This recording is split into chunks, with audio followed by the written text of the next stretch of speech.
All right, ladies and gentlemen, welcome. My camera's too high. When did that happen?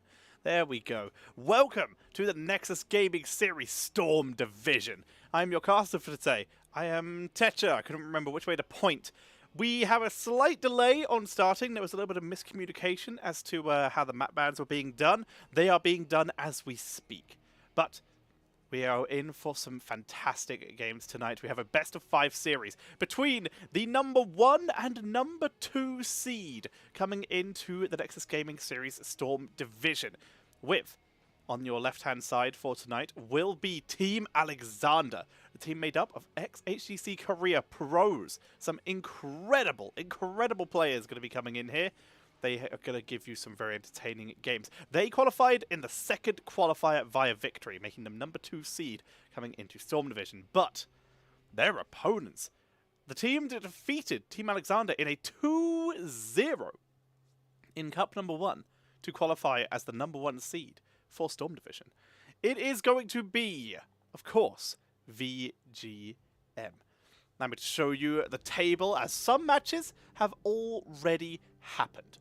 As you can see here, we do have that table's not up to date. Good to know. Alrighty. I really hoped it would be, but that doesn't surprise me. Alrighty, so we can see right now, Regen holds the lead. I believe Team Exodia beat out Chili Mountain as well. So they have points too, and what I can do is I can tell you the correct points. Okay, and just Nacho is telling me that he is going to get the map bans to me. Solid. Alrighty, but yes, I can get you the correct table, and I can tell you the points. Feels good.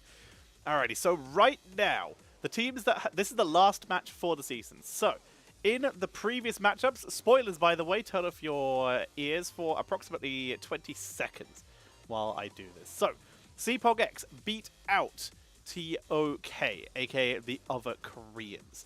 Then Team Exodia beat out Chili Mountain, and last night we had Regen beating Ceton in the closest match so far. The only match to not be a 3-1. Ceton taking Regen to the brink. Ceton, of course, can't think of name, and they took Regen to a 3-2, but Regen were able to emerge victorious. So the question is, which one of these teams will join the echelons of teams with a single point, or which ones will join the teams with no points? We're going to be finding out very shortly. While we're waiting for those map bans to fly in for my viewing and your viewing pleasure, we can talk about the statistics for these teams. Again, Team Alexander, ex-HGC Korean pros. They have played 10 games that have been recorded for NGS this season, with some insane win rates. Absolutely insane win rates. For example, we have Lockdown, who has played Zool and has received a 100% win rate with Zool in recorded games. Same with Nitrogen on Hanzo and Spell, aka TTSST, gonna on that ETC. ETC, of course, did receive nerfs. We are on the new patch, but we do not have access to Diva or Gazlo, so we got to be careful with that. So, yes, we have Decker Kane, 83% win rate over 6 games, Hanzo 100 over 6 games, and Urel on Lockdown, of course, 100 over 4 games. They really have put on some incredible performances throughout this series. Their most common picks, Deckard, Hanzo. Deckard has received those solid nerfs, but we already know that they could just play an insane Stukov as a backup here. After Stukov, their next highest support is Ana, with 1 game, 1 victory on it. So we'll see if that's the way they want to go down.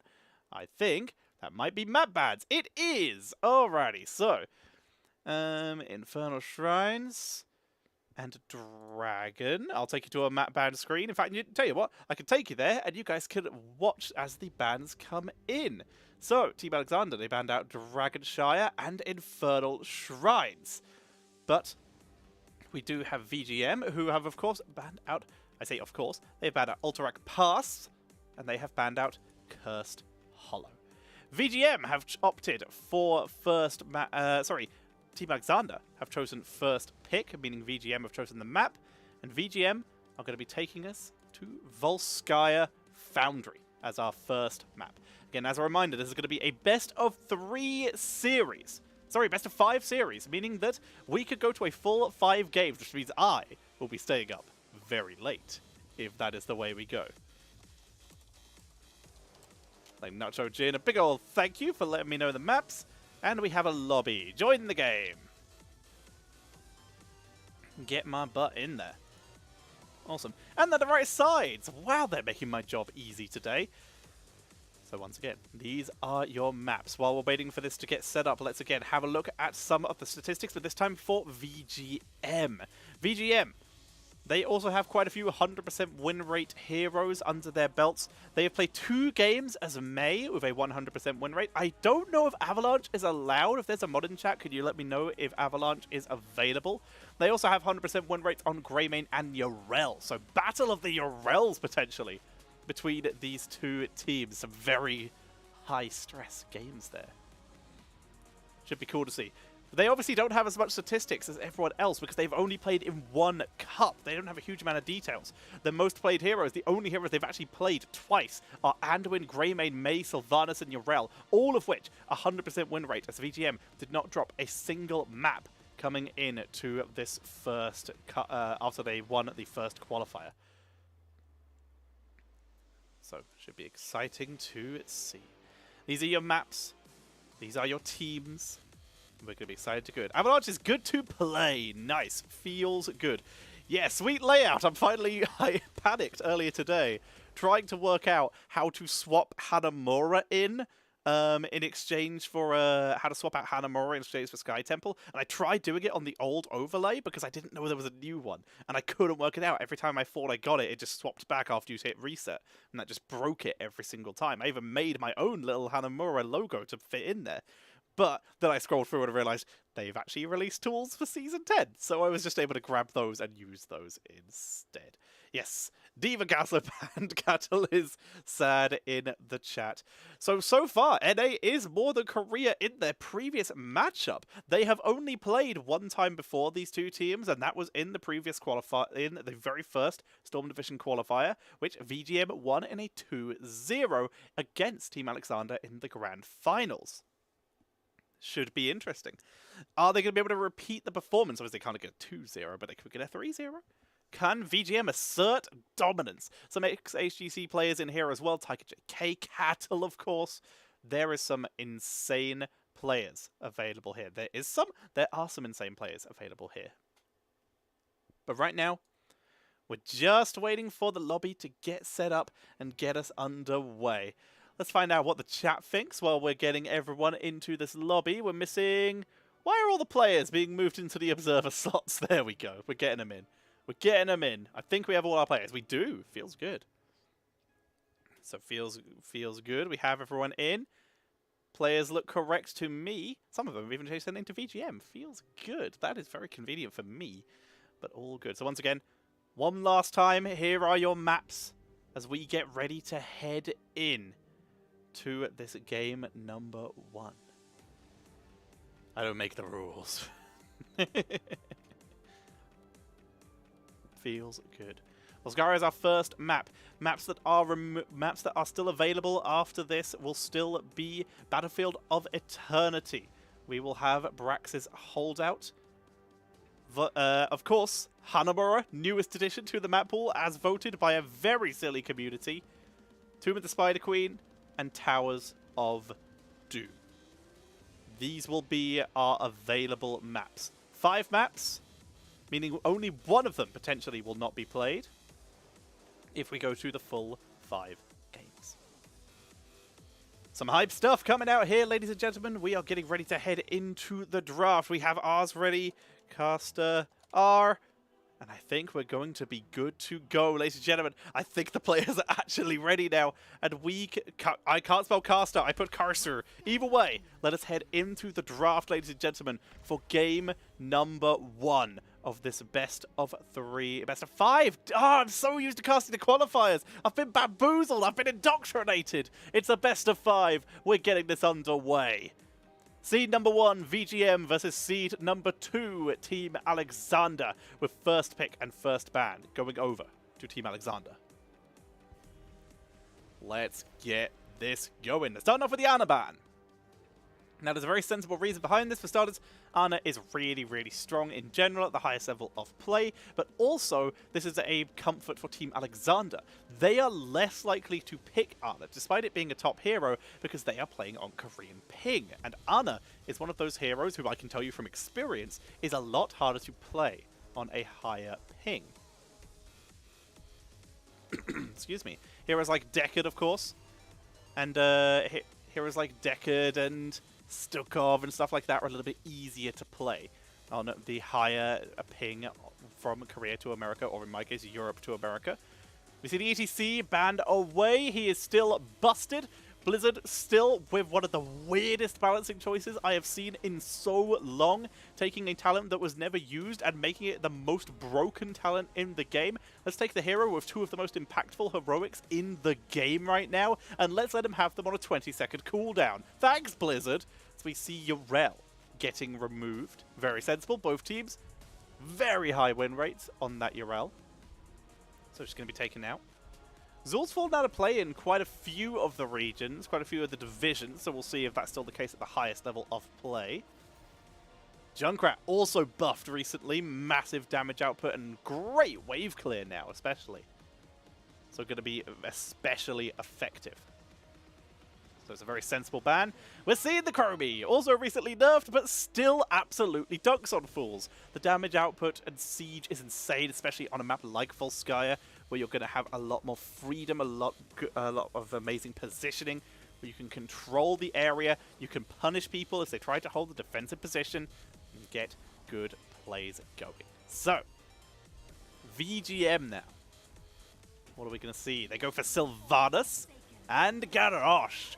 Garrosh and Diablo massively jumping up in terms of play priority due to the implementation of the Gladiator's Medallion. The Medallion, of course, giving everyone that cleanse on a 5-minute cooldown.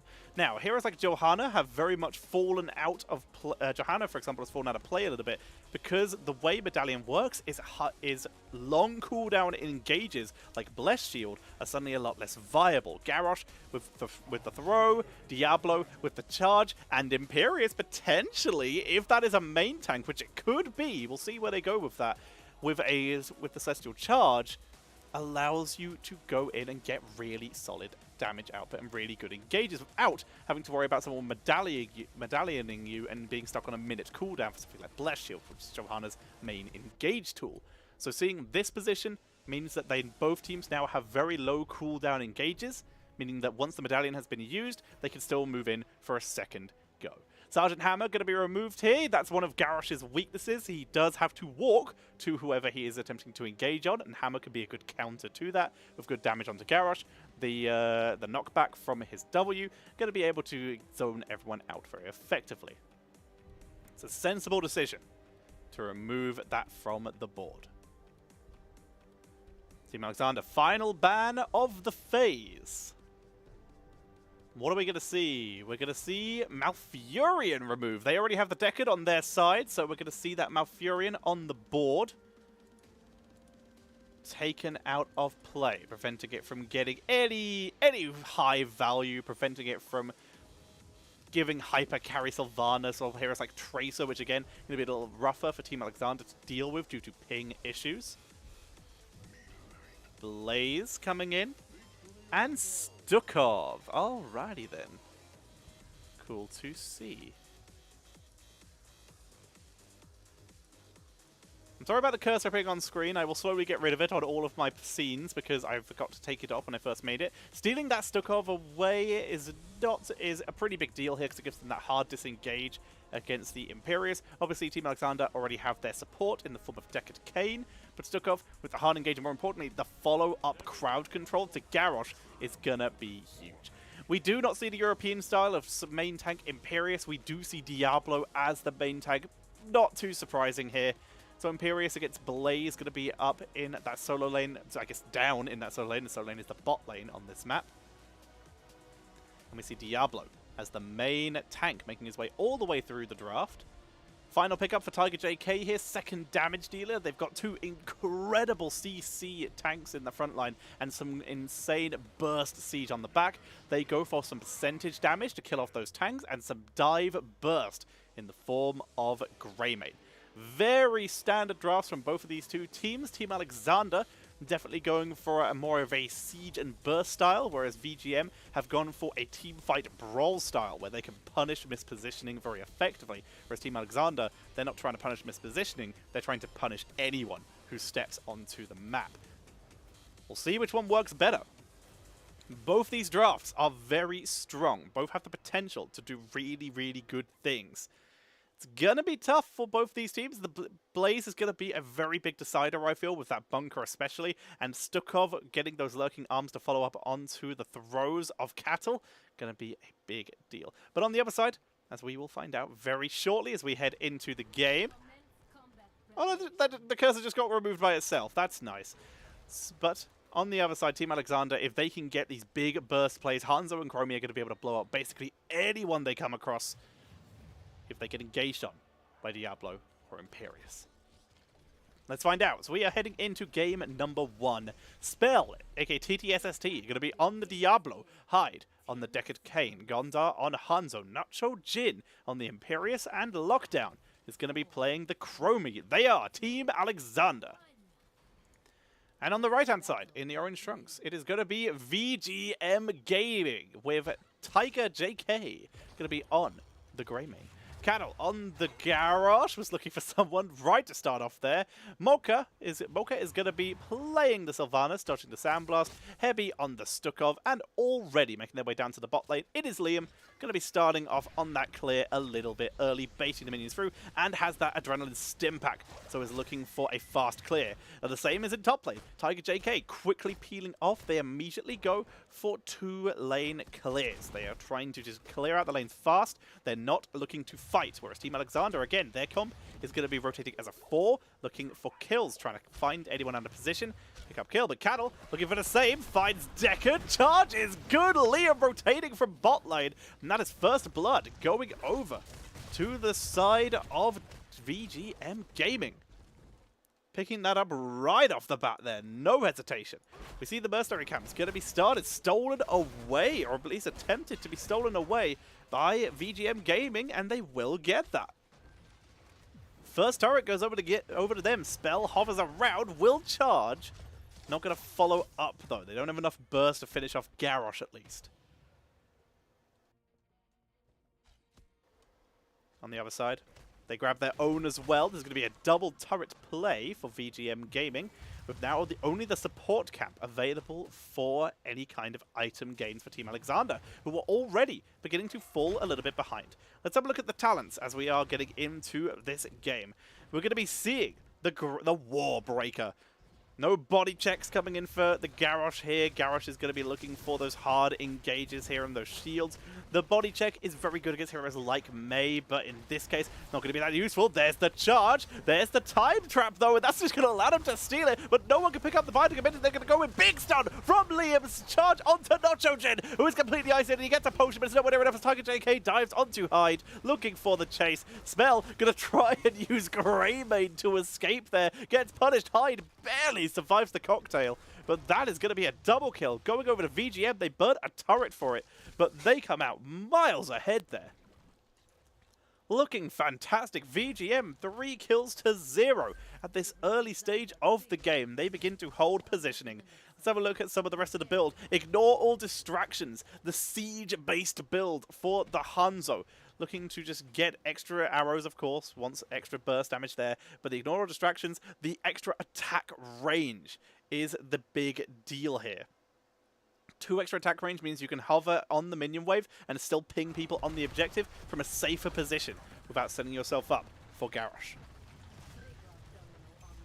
We've already seen the value of Merc Queen up on that support camp fight being used. We're back to old pre-buff build for Deckard Kane, seeing the Sapphire and the Potion of Shielding. This is the go-to build for Deckard. Was before the buff to Ruby and is once again afterwards. Ruby still has its place for heavy dive compositions, but in this case, there's a Hanzo and a Chromie to protect, and that shield is going to be important. And we now have the Indomitable. Level 7 hit a little bit earlier for VGM as Team Alexander are busy wave clearing. Already still 3 kills behind. Might be 4. Throw, stun, burst, gone. This is the power of the composition of VGM Gaming, picking up kills on every rotation. The sand is coming in from Chromie. She now has that Mobius loop. That big slow is going to be hugely detrimental to the side of VGM, though. But VGM still making the most of it as Diablo comes out, tries to tank, and ends up going back to the Hold of the Storms the short way, as he is picked off fast. No one can step out alone on this composition of Team Alexander because VGM are punishing. We talked about it. They punish mispositioning, and we haven't seen Team Alexander able to get their group up yet to try and turn this round. 18 stacks already on Deep Breathing. We have Consuming Flame. This appears to be the go-to build, the go-to talent. Lockdown in trouble. That's a big dive from Mocha. Ends up being caught by the time trap. Lockdown is still alive. Tiger JK, he's on the prowl. He's on the hunt. Potions for days. Lockdown chased down. Good charge from Spell. Lockdown is being dived so deep. He's gone. He is gone. The dive is insane. Hyde is being chased to the side by Tiger as well, who's going to take him under Fort. Hyde is finally going to get out, but that is a protector going over to VGM. 8 kills to 0 in this game. Number 1, VGM popping off here as we see the level 7s have been on the board for a while. I was going to talk about the Consuming Flame. This appears to be the go-to build for solo laners these days for Imperius due to the fact it's a mana sustaining talent and gives you that little bit of extra safe wave clear due to the extra mana. We see the push happening in top lane. Diablo yet to pick his level 7. Spell not picking up. There we go. We are going to be seeing the Eternal Flame. It's a quick reset there. Extra sustain for Spell. It's a massive shove for the Stukov, who is currently in the Protector. Very safe. Heavy. Making sure that they don't get blown up. Tiger takes a little bit of aggro into cocktail. Liam! What a charge! This land's on fire! A spell is dropped as well. They disabled the 4. They use Sylve to follow up, and they get the double disable, and they delete the first fort of the second fort of the game they killed mid earlier. And this is domination from VGM right now. 10 kills to 0. A 1.5 level lead in favor of VGM Gaming. Camps up in 37 seconds and 4 seconds. And you can already see VGM, because you bloody would, wouldn't you? Positioning and posturing to take that in advanced. And they're going to do it. Easy turret. They still have the bounty committer. It was not dropped. Mocha making the most of the fact that they're Sylvanas. Not a single point of damage. Just takes the Merc camp. Easy as pie. We did see Hanzo take the other side with some help with the rest of the team. A siege is happening in the bot lane. Level 10 is available for both teams. We've already mentioned the massive shove, cursed bullet, wailing arrow, and we've already seen bunker being used, and of course the Warlord's challenge on the other side. This is what I was thinking about. Dragon Strike coming in here. We're seeing extra shots from simple geometry and easier auto attacks to hit. This is a level 20 attempt build. The body block. Liam is just bullying him. Spell's in trouble. There's the taunt. The aesthetic dragons does nothing as they turn it round. A little bit of damage is dealt, but Hyde has nowhere to live up to his namesake as it's another 3 kills going over to VGM Gaming. What insane performance. But yeah, the idea here is basically to get the cooldown reduction on the scatter arrow with the extra attack range for safety, and then you combo that with the level 20 to just get consistent dragon strikes. And that basically allows you to kill anyone at any engagement because you just spam it. You always have it up. You always zone. You always follow. But you gotta live to level 20 to get that. It's a level 20 talent, and right now, that ain't looking so good. Medallion? There it is. Medallion used by Mocha, and they prevent the Temporal Loop. Temporal Loop is a shortish cooldown, 50 seconds, so it will be back up shortly. But this is the power of the Medallion. It denies so much. Push on the bot lane. Continuous pressure from VGM Gaming. 13 kills to 0. Level 14 to level 11. A talent lead held consistently by VGM. Liam porting back. A little bit lower mana. Was pushed up. Lost vision. Safety first. You back up. Make sure that you don't feed. Comeback XP is going to be huge for Team Alexander if they can actually get some kills. This is not a troll from the Hanzo. This is an ambitious strat. This is a strategy that was invented in Korea, was capitalized on by China, but was very rarely used in the West. It requires a lot of coordination, and it really does require you getting to level 20 for maximum value. But it does have its purpose. They have enough CC already, so they think. But so far, just because it's a build that we know works and just because there is a strategy behind it doesn't mean they're going to be able to execute it, because VGM are just stepping on them right now. There's still a chance though. Again, the burst output of Team Alexander might allow them to come back. Going to be able to grab themselves that turret. Another biotic emitter coming over to VGM Gaming. Let's do an item count. 1 turret, 2 biotic emitters, and that is it.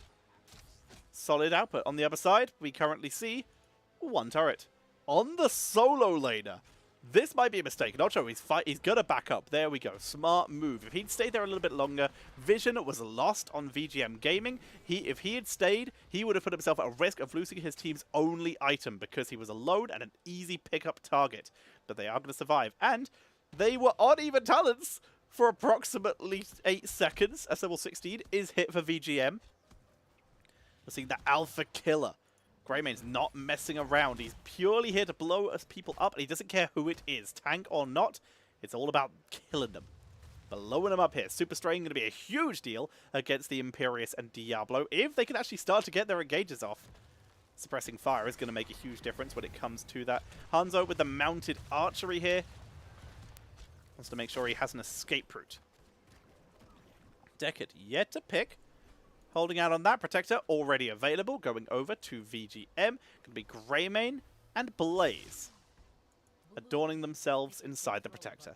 We have the Quantum Overdrive. Decade, Ancient Blessings. Not too surprising there. We are still seeing that come in. It will also help them burn through that Protector.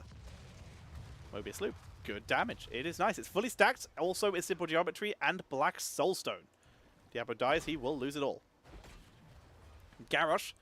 Only 11 stacks on Warbreaker. He's been doing a good job, but honestly, they've been killing people so fast he can't get many stacks. He's looking for one now. Slowed. Unstoppable. Going to be able to avoid the engage and gets the shield from the Protector as they do chase their way in.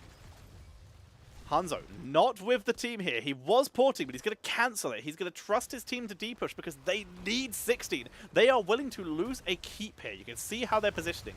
They are willing to lose this keep in order to try and get that 16. They are going to port back, though, because the way VGM are positioning, they could have pushed further.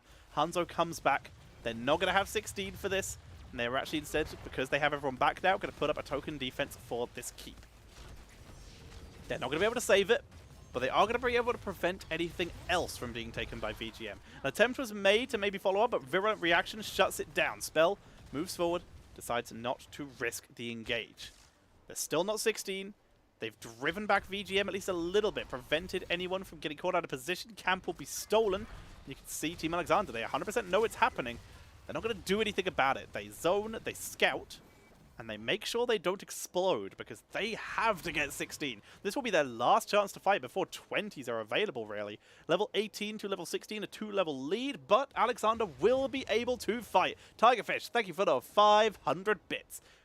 Reminder, everyone, if you're enjoying the casting, any bits or subscriptions you make while people are casting Storm Division on the Nexus Gaming Series channel goes to the caster, who is hyped. That is a good medallion height. Might have set him up for the turnaround, but the damage is so big onto Spell. He's deleted. Warlord's Challenge shuts down Chromie as well. Great positioning by Cattle. And Nacho Jin zoned off to the side. Nacho Jin will be finished off by this. Hyde dodges Liam, and good jump by Gondar. He will survive as well. Nacho Jin will perish here. He looks for the turnaround, looks for their first kill, but Tiger just tanks it. Good to see that bug still in the game. The extended Halo. 16-0 in kills. VGM has as many kills as Team Alexander have levels.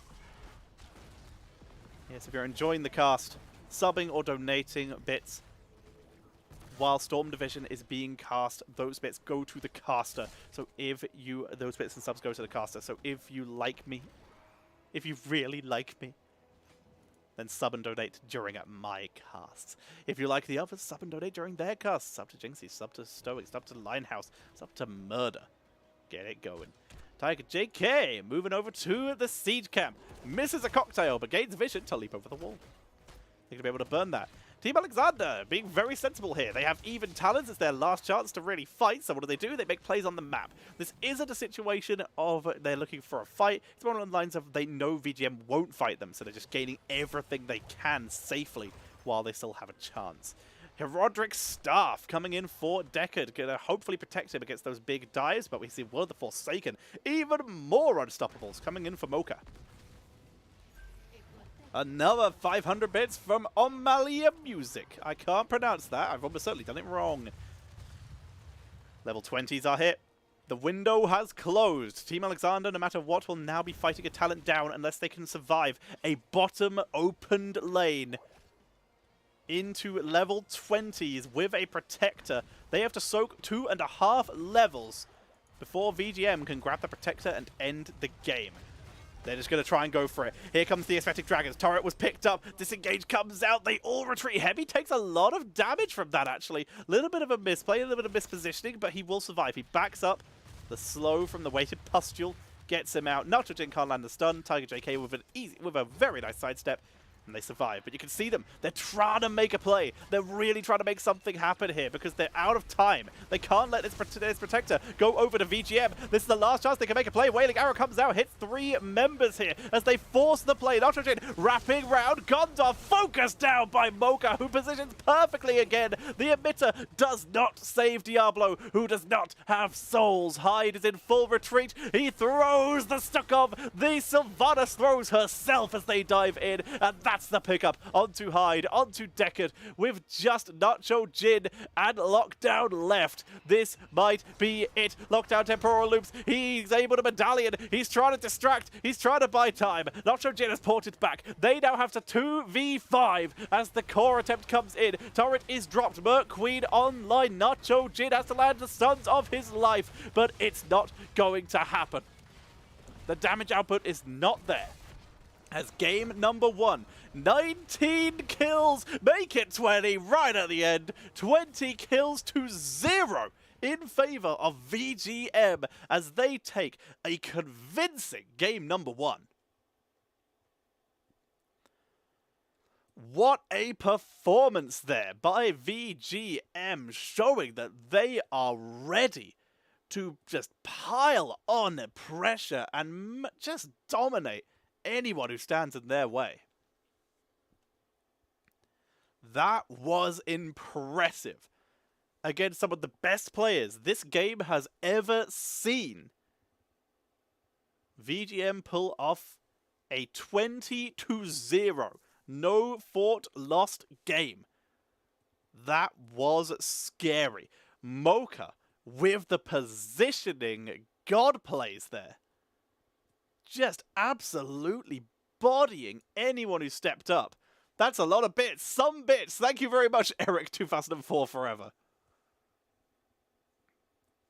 Here the final stats in the end. Stukov, 80,000 healing. Deckard, Hyde, 23,000. 23,000 points of healing. That is magnitudes less because he was never able to heal anyone, because the sheer engage and burst potential, there was never anyone left to heal. Because the second anyone was engaged on, they died. VGM did not let people go. They didn't let people live. And as such, punishment is taken. VGM, here are the talents for those who want them. Classic stuff for Garrosh. We did see the Earthshaker. No mortal combo this time. We're not seeing the full CC because they didn't need it. They didn't need the cooldown reduction. They just needed absolute decimation and destruction. Sylvanas going for the Might of the Banshee Queen and Mercenary Queen. We didn't go for Festering Wounds. This was a burst composition attempt coming in from Sylvanas as opposed to the sheer harassment maximum damage output you can get with the cooldown reduction on the Shadow Dagger. This one was all about getting onto that backline, the Chromie, the Hanzo, the Deckard, with the Windrunner for safety just in case, getting huge burst with Might of the Banshee Queen and Festering Wounds to absolutely take people out. Very solid play there. Hanzo again, level 20 attempt here with piercing arrows to maximize the amount of scatter arrows you hit. The idea here is basically to get scatter arrows fully charged up with attacks from range to keep you safe. And by that point, if you can land scatter arrows effectively, you basically have the aesthetic dragons, the dragon strike, up every couple seconds. Think encore, but ranged and not good. But the damage output is there, and they had a lot of CC to set it up. It just didn't work out in their favor. They got bullied out pretty hard there and never made it close to level 20, level 18 at the end of that game. They didn't have as much burst protection. No timeout for Chromie in the end. It was all about the burst and the burst output, and they didn't have a way to deal with that. Soul Shield was there for a bit, and Diablo did live a little bit, but not enough to actually survive through those engagements. So, I'm going to see if we have a lobby. We don't yet. So, we're waiting to see Team Alexander if they are opting for first pick or hero. If they're watching their words. If they're opting for first hero pick or map choice. As they lost, they get to make that decision. We'll see if it works. Are we going to bring it back? We do have a lobby. Joining in. Our Team Alexander going to bring us to a game number 5. Because if so, they got to win at least 2 games to get there. Because that was deadly. Okay, show me who picked. Show me who picked. Pick that first draft team. I'm going to guess VGM. Because most pros like the first pick when it comes to heroes. That seems to be the preference. Let's see. Come on, change it. Change it. Give me the knowledge, the delicious knowledge. Oh, well. Well, the players are making their way in. We will be able to get started shortly. Meanwhile, while I have you all here, I hope you're all enjoying the show today. Once again, as a reminder, when you donate bits or subscribe during Storm Division broadcasts, all of that income goes to the caster on the channel. So you can support the caster directly if I'm casting, if Jinx is casting, Murder, Linehouse, Stoic, Aero. Any of those casters are casting, anyone on this channel casting Storm Division, all of that income goes directly to them. So you can support this channel, increase that viewership, promote Storm Division, and also keep the casters eating, because eating's nice. We do it to survive. You can also support the players, though, by hitting !Matcha Reno in the chat, which will take you to the donation link for the prize pool for the Nexus Gaming Series Storm Division. If you donate to the prize pool, you can increase that, and that will motivate more players. Perhaps if we do a second season, more players to come in and play another round. And it should be good. It should be entertaining. It's already over $2,000, thanks to some incredibly generous people and some incredible donations. And that's brought out XHGC players from America and Korea. Maybe next season we'll see Europe. Who knows? We've got a lot of European masters now on the American server. Anyone want to change that coin toss so I can talk about the maps? There is also, of course, the Nexus Gaming Series Patreon, where you can support the people behind the scenes, the admins, the mods, the web developers, everyone who keeps Nexus Gaming Series running, from Storm Division down to the Amateur Series, which I am now a part of. I played my first Storm Division, Nexus Gaming Series game. I am in a Division D West team called Clouded Minds, and I played my very first game in Nexus Gaming Series last prize pool ongoing until December. Thank you very much. I played my very first game. We are set as coin toss at the mo. Just letting them know. I guess I didn't notice.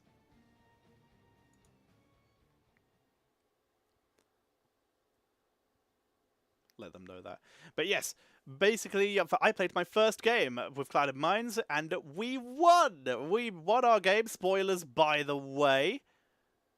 Oh, interesting. Okay, the map choice was chosen by Team Alexander. Okay. So there you go. Here are the map choices. This is the map choice of Team Alexander. Caster R. I can't type today. Jeez. And thank you for gifting a sub to Porky. Hello, Porky. Yes. Yes. But yeah, my teammates played absolutely amazing. It feels good. I just double soaked all game long and barely showed up at all. It was a wonderful time. My team just dominated. It was good. Let's go. Let's get this underway. Your first season of NGS was Cloud & Mines as well. Nice, Eric. Feels good. Let's do it. So, let's get this underway. So yeah, VGM getting first pick, first ban. Team Alexander choosing the map this time. Very interesting. I'm wondering if there's statistics behind that to give us knowledge. Are there statistics behind this? Well, VGM, we've got no map knowledge at all, annoyingly. They've only played 3. They only have a couple map choices in general, and they're basically Dragonshire, Infernal, and Towers. That's basically all we've seen them play on in terms of statistics. They banned Alterac a lot, they banned Braxis, they banned Sky, don't have to worry about that anymore. Yeah, there's nothing about them on Tomb of the Spider Queen. Team Alexander, though, is there anything here for them? Their highest win rate. This is one of their highest win rates at the moment. What is my role? I am the bruiser / solo lane. Alrighty. The Junkrat banned out once again, removing that global rotation potential. Stukov taken away this time. The winning role. Diana taken out once more by Team Alexander. Very thematic there. And Stukov removed this time. It was very solid as a follow-up for VGM. But it's taken away from Team Alexander this time.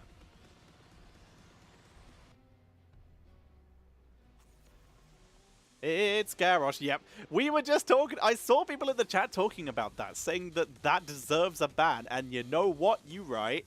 You right. Team Alexander taking out the Garrosh. Removing it as an option from play. VGM now. What are we going to see from them? What are the options? Going to be seeing the ETC. It made it through the draft this time. ETC, one of the straight up, no jokes, scariest heroes right now. That Encore makes him so hard to deal with. It doesn't just take one mistake anymore to lose to an ETC. It is one mistake every 20 seconds. That is the level of fear that ETC instills in the game these days. But we're going to see the Urel. Not sure Gina, she makes it in. It was banned last time. It makes it in this time. And we see Raider coming in for Gondar. It's a solid startup here. A little bit more safe this time. They've got 2 heroes who can protect themselves. Mocha's going to get his Sylvanas again, though. Turns out was pretty good last time. So not too surprising to see here. And Decade Kane stolen away. With Stukov banned, Decade comes out. This does mean we will be seeing Hyde on a 3rd healer. We have only seen them... I think we've seen them on Lucio, actually. But mostly, we've only seen them on Decade and Stukov. There's the Cassia removed. That or the stats aren't up to date. One of the two. Who knows? Cassia is removed. Cassia, another hero who received a nerf, but Blizzard completely missing the point of what needed to be nerfed and why. Let's nerf the damage of the ability. It's not the damage, it's the cooldown. Yes, the damage is safe. It's good that you nerf that, but you gotta nerf the cooldown on Surge of Flight as well. That's where it really gets output.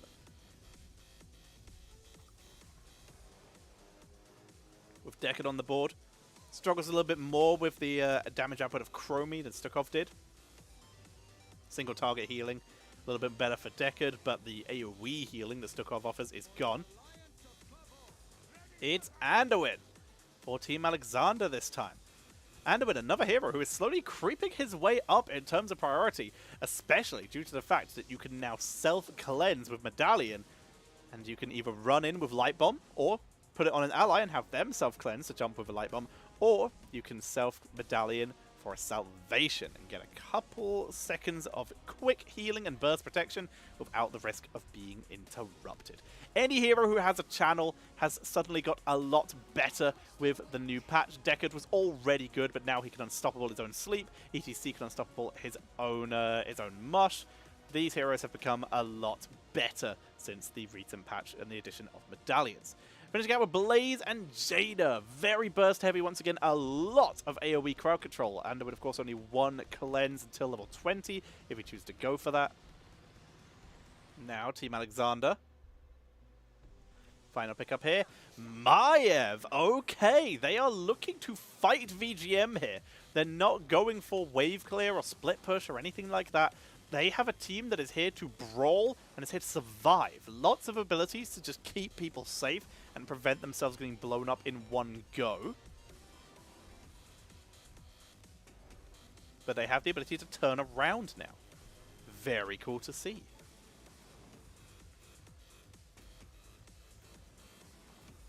Very cool to see. Let's see if it works out. As right now, this is a much safer composition by Team Alexander. They have reacted to VGM. I'm going to try and make it happen. They did nerf the amount of damage you need to take in order to use Cassia's D. Yes, and that is good. That is the first... words are hard. The first nerf they have done to Cassia that actually works. That's the first sensible one they have done. Feels good. So I don't think it's enough. I also don't think that's the biggest issue with Cassia at the moment. Either way, let's go, baby! Let's get this underway. On the left-hand side, hailing from South Korea, it is going to be Team Alexander, with Nacho Jin on the Yarel, Hyde on Anduin, Lockdown on the Maiev, Gondar on Reyna, and Spell is bringing out the Muradin. And on the right-hand side, currently 1-0 up in this series, hailing from North America and I believe Canada. We're going to be seeing VGM Gaming with Heavy going to be playing on the Decade Kane, Mocha on the Sylvanas, Cattle on that ETC, Tiger on the Jaina, and chillin', it's Liam. He's going to be playing the Blaze. Scouting is attempted. Let's have a look at some of these level 1 talents. Going to be seeing a perfect storm for Muradin. Lockdown, Tether onto just Tiger. Root perfectly followed up by Hyde. But they lack the damage output at this stage. Lockdown's going to take a little bit of damage. Will survive, though, despite the best attempts of Mocha, who just has no chill. And look at this. Look at this. With the main front line, the main threat of Team Alexander being Muradin, a hero who doesn't actually have the ability to get away from danger very effectively. That was interesting. The pull into a pull, but look at that. Muradin, a hero who doesn't have the ability to deal with all this crowd control outside of the cleanse of Anduin or his medallion. They go for percentage damage. The overwhelming affliction on slowed heroes. And guess what? They have Blaze with the oil. Nacho Jin is probably going to die here. They have Blaze with the oil. They have Deckard for slows with Sapphire as well. They have Jada. They have lots of slows here. And that basically means that no matter what, Mocha is likely going to be getting percentage damage against anyone who they hit. That is what we see. That is where we could. That is what we're going to be seeing going on. God, that adrenaline stip pack looks silly. Cam being taken. But Mocha is just going to be able to eat this Muradin until level 10, where we see that avatar coming in to keep him alive. Because right now, this is going to be rough.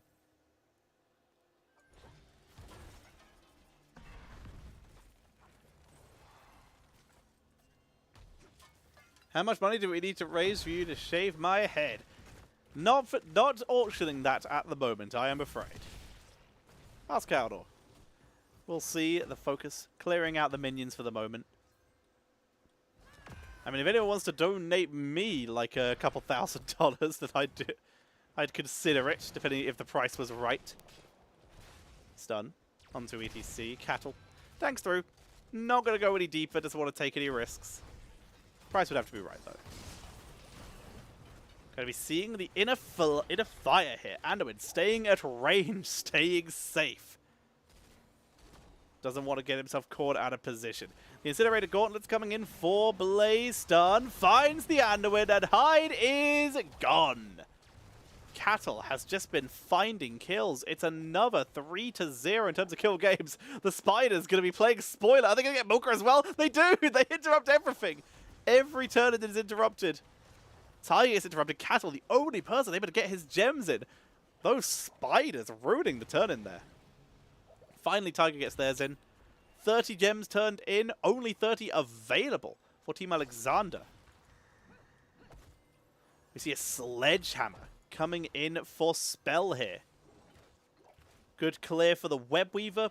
good siege damage for later on. We do still see a Ruby coming in from VGM. Not going for that potion of shielding. They are still using the Ruby because they really are going to be in a situation where they're against 3 and a bit melees. With Anduin going to be stepping up quite far to make sure he gets maximum healing after to group up for his team. So in order to get that Divine Star healing, so the Ruby going to get some good value here. And we do see Can Ice Cube. Not going to see the Emerald, no full gems build. We never get to see the full gems. Crossfire for the Blaze. And there we go, Lost Soul coming in as well. Not going to get maximum efficiency here due to the fact that they won't have good root. Not enough for the follow-up. They won't have the attack speed and spell power to synergize with it, but the percentage damage is going to make up for that when dealing with Muradin, who has gone for heavy impact. This might... He hasn't gone for the level 4... He hasn't gone for Reverberation, the heroic cooldown reduction.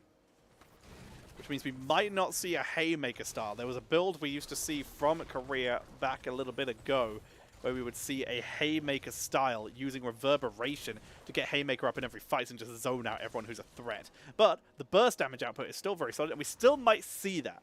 We still might see them go for it just without the cooldown reduction, taking longer apart fights as opposed to taking risks dueling with ETC.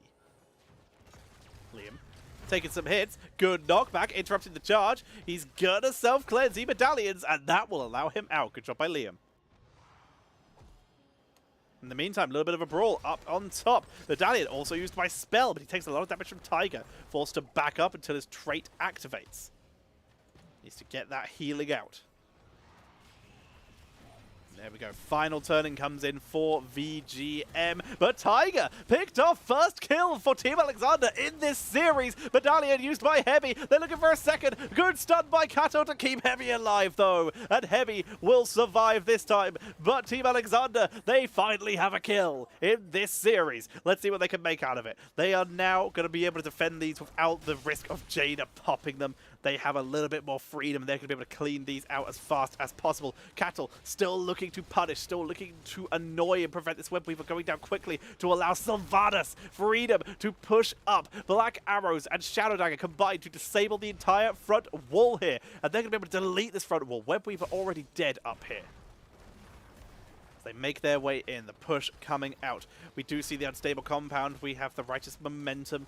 Already mentioned a few of these. Adamo, by the way, blessed recovery. Keep him safe. But with that Sylvanas taking out the front wall, Web Weaver charges its way through and will smash through the first fort of the game. Liam clearing out. Here's level 10. Mosh Pit, of course. We're going to be seeing the Stay a While and Listen. Water Elemental, no maximum wombo combo. Wailing Arrow. Blaze, yet to pick, but it will likely be Bunker, I would say. There it is. The other side, we are seeing the Light Bomb. No salvation here. Avatar. Muradin is just going for a little bit of extra burst and wave clear. The heavy impact could allow them to follow up on engages.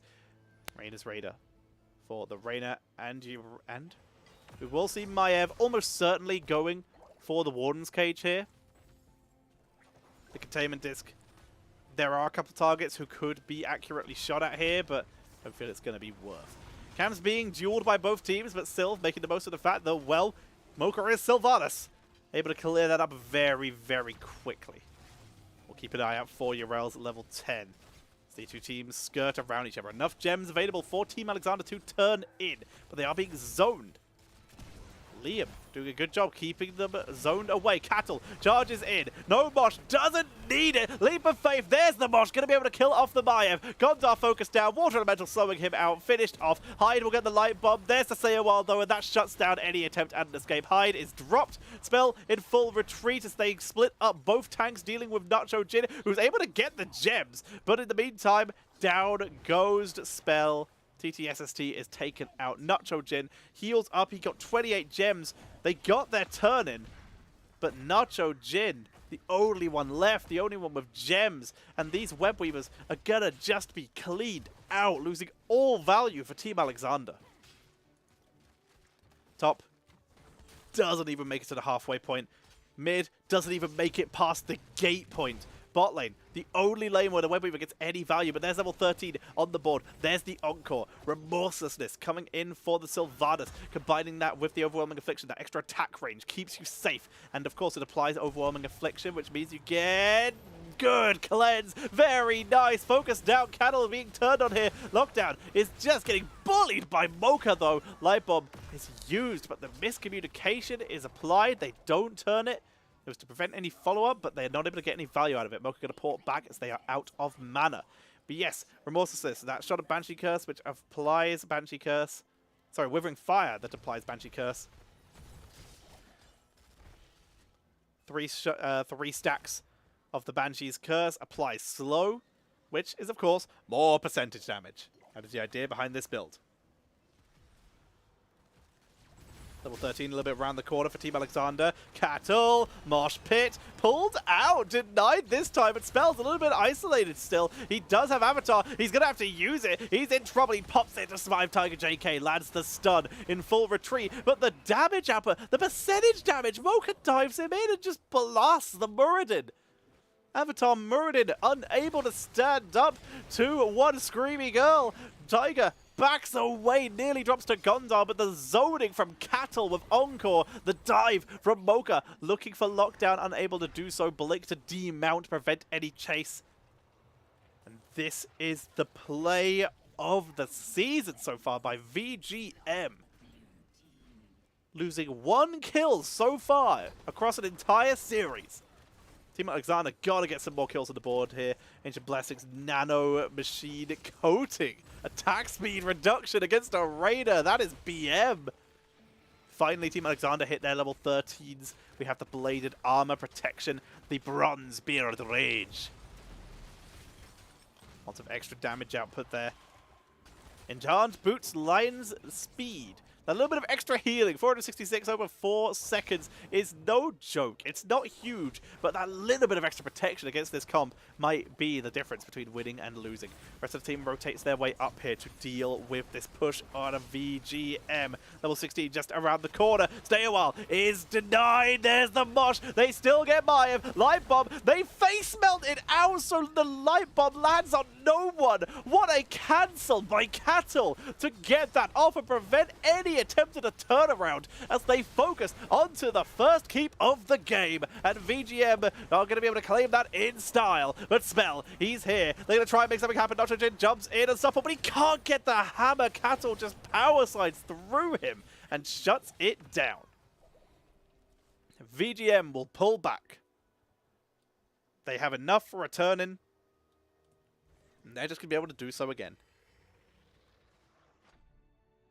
Just keep sieging the base of Team Alexander. Team Alexander, not even close to the level 16 yet, which is now available. We have the Numbing Blast, that little bit of extra root, more CC. Imposing Presence to deny Raider any chance of killing off that ATC. Herodic Staff to prevent Yrel from diving deep. The Thermal Protection, allowing Blaze to dive deeper safely. And of course, Will of the Forsaken.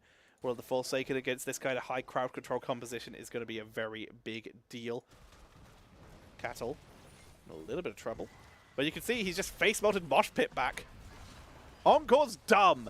We're seeing Gondor chase down the slow on Nacho Jin. Stun. One-man Mosh. Leap of Faith. Is it available? Yes, it is. Gets it out. But the turnaround. The stay a while. They baited them in. The positioning is good by Heavy. The tether comes out, but it is denied. Light Bomb catches the backline, though. This is their chance. The bunker, though, keeping everyone shut down. Liam is deep in the backline, preventing any damage coming out. Gondor is focused. Tiger is chasing down Hyde. There's the stun. Hyde will be taken out. Mocha is low, but doesn't care. Mocha from over the wall. Nacho Jin looking to try and come in. Lockdown chasing deep onto Mocha as in the meantime another focus onto a kill as we see Muradin Spell taken out. Mocha escapes. That's another 2 for 0. 10 kills to 1. They look for Tiger. They're shut down by the ice block. And Cattle will zone them away. This is insane from VGM. That's the best fight Team Alexander have had so far, and they can't find their angles. They can't find the target. Lockdown, losing a lot of damage there to the Bruiser camp. Will live this. Needs to be very careful.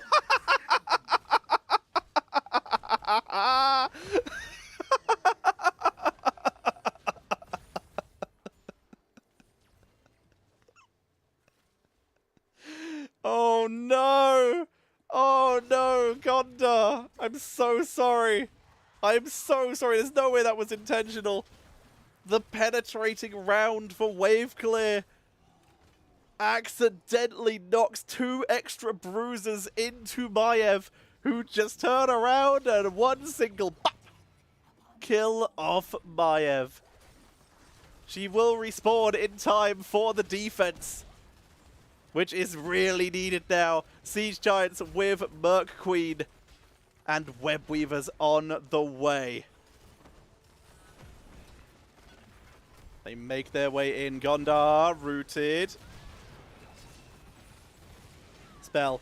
He's deep. They're going to try and turn this. Light Bomb. One last chance. Mosh Pit interrupted the 10-second cooldown. They're going to try and hold this. Stay a while. Only catches Muradin, who's immediately woken up and tanking through. Mosh Pit already back off cooldown. They're deep in the backline. Liam trying to get locked down, but instead he finds himself isolated. Tiger bops. He's able to get the ice block. He's finished off though. A kill is achieved by Team Alexander. Down goes Shivran in the backline, but Spell is still trying to hold. The gems, they're being body blocked. The gems, they're picked up, but the burst on lockdown. He gets out. Spell in serious trouble. He lands the stun. He dwarfed us away. The keep will be finished off by Team Alexander. The second and third keep, though, are already dead. The core is going down. It's 4 versus 4, but the core is no more. They focus it down. The Web Weavers are finished. The Mosh Pit is used on available spell. He's doing everything he can to hold this. They might actually zone this. They get heavy. They might live. They get Mocha. That's another kill. And Team Alexander remain in the game.